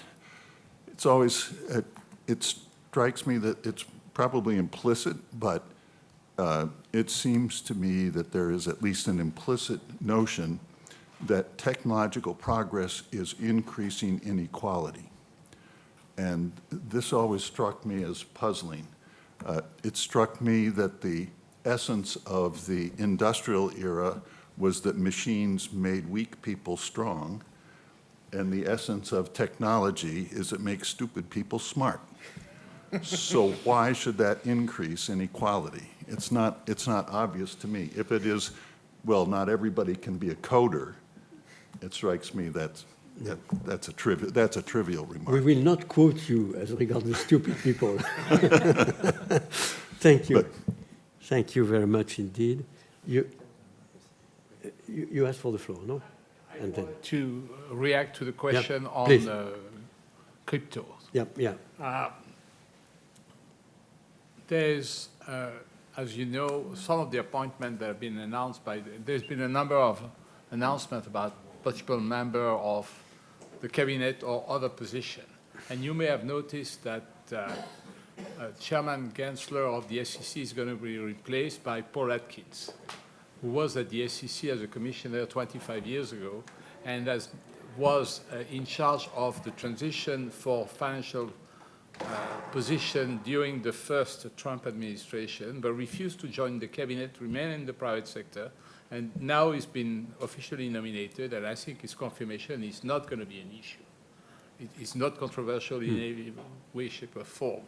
He's been very much more open on cryptos, rightly or wrongly. I'm not passing judgment on the cryptos, but he's much more positive on cryptos than, say, Gensler or the Secretary of the Treasury, Janet Yellen. Yeah, yeah, sure. Just to make that point. But the question was, what do you think yourself of crypto? Not to... Myself? Yeah, yeah. I mean, I have two issues with crypto. One is liquidity, and the other one is transparency. Okay, clear enough. André, you have the floor. I wanted to mention that we have a huge resource in Europe, which is untapped, really, and Mario Draghi developed it very well, and Christian Sauter also very well. We have savings, huge savings. Unfortunately, we are resource, we have risk averse. We are risk averse in Europe. So today, there are a number of rules in Europe, I mean in the Eurozone, which prevents the development of securitization.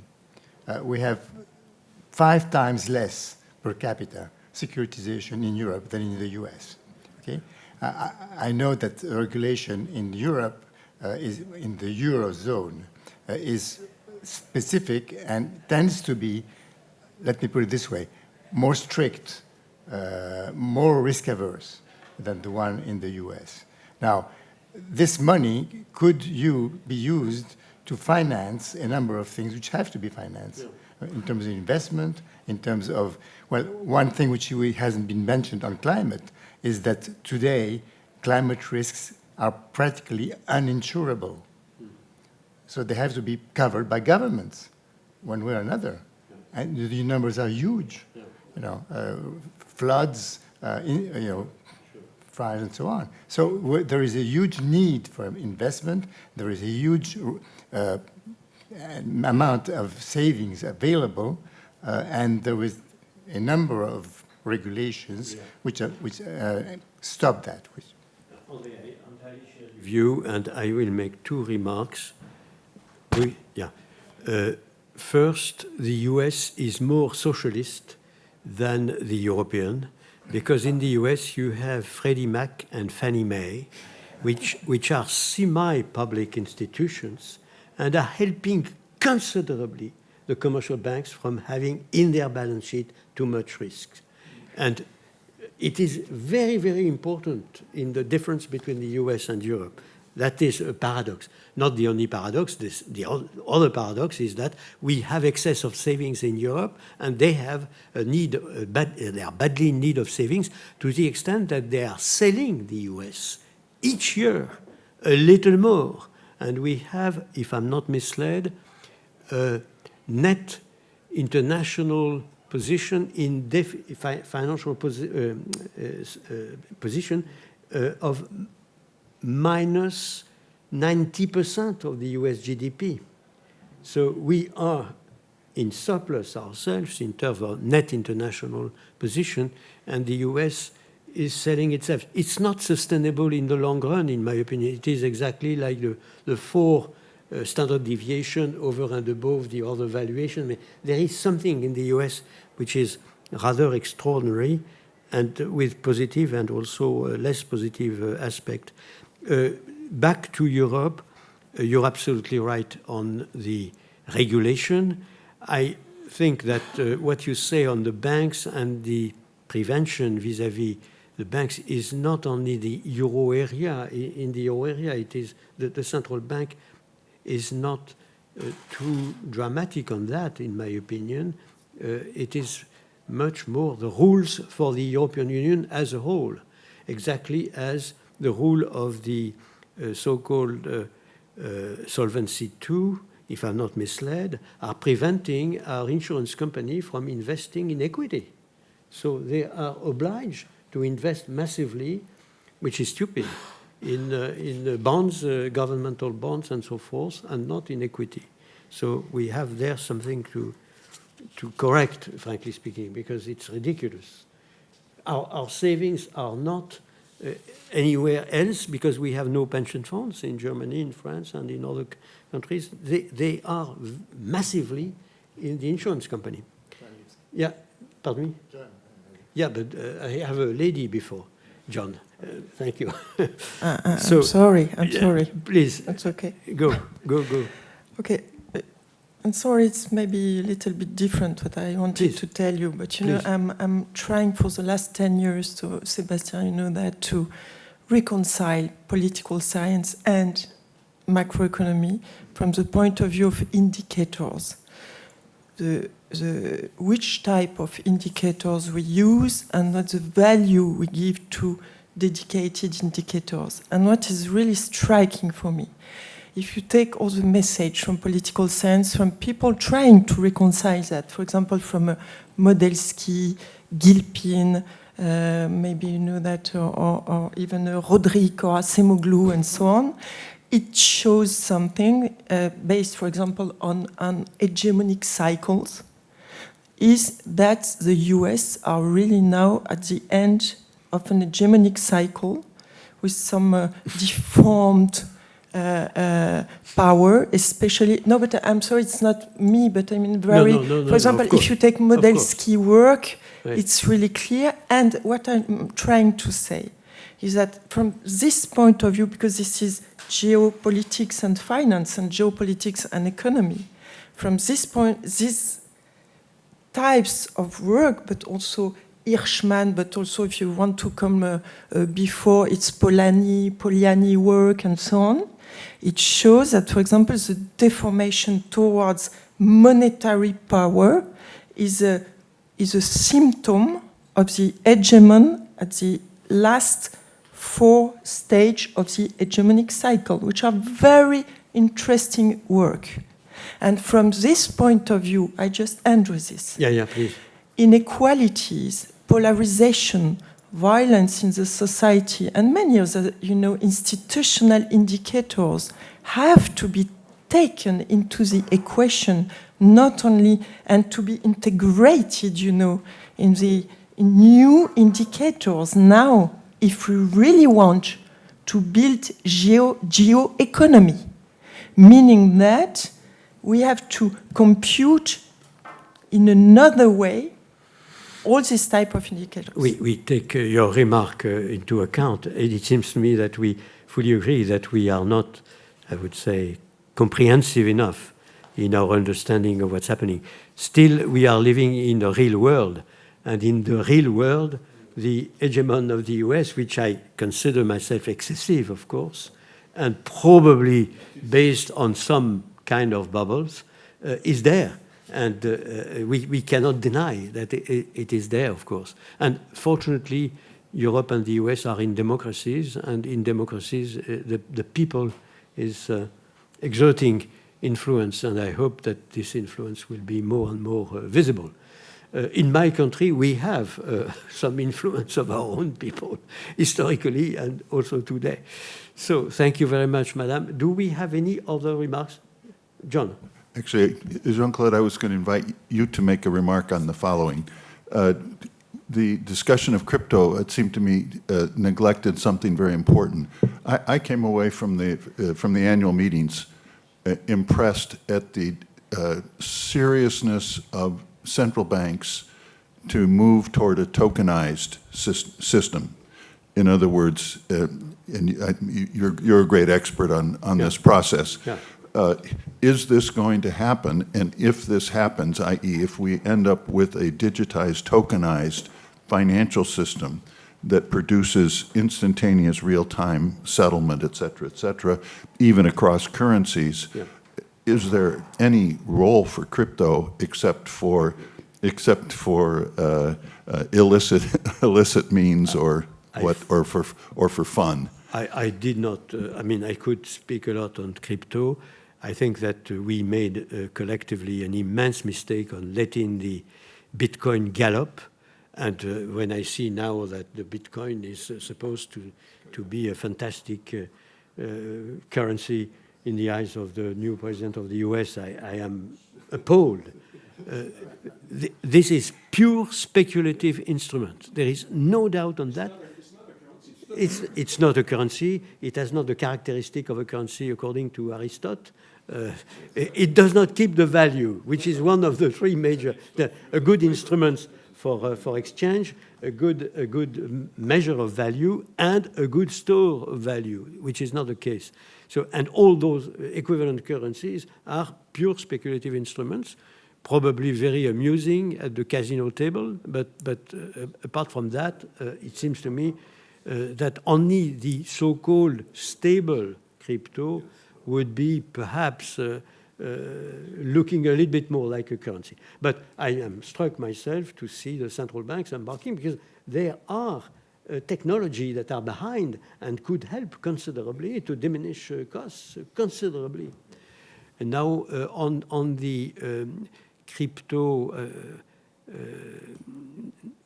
or dollar or the crypto euro or whatever, which would be rigorously the equivalent of the notes. That is also something which is, to my knowledge, not the study is not terminated, because it's quite difficult to. The notes can be fully anonymous, and of course you have a way to control that, and you can stop more than 10,000 euros of dollars going through the border. But what about the cryptocurrencies issued by the central bank itself? The central bank would have to control if we do not want that to be abominable and utilized only by crimes and organized crime. So I don't know exactly how they will solve that, but that's another story. I see that time has elapsed gently. It seems to me that we are at the end of our meditation, and thank you very much for all the speakers and questioners.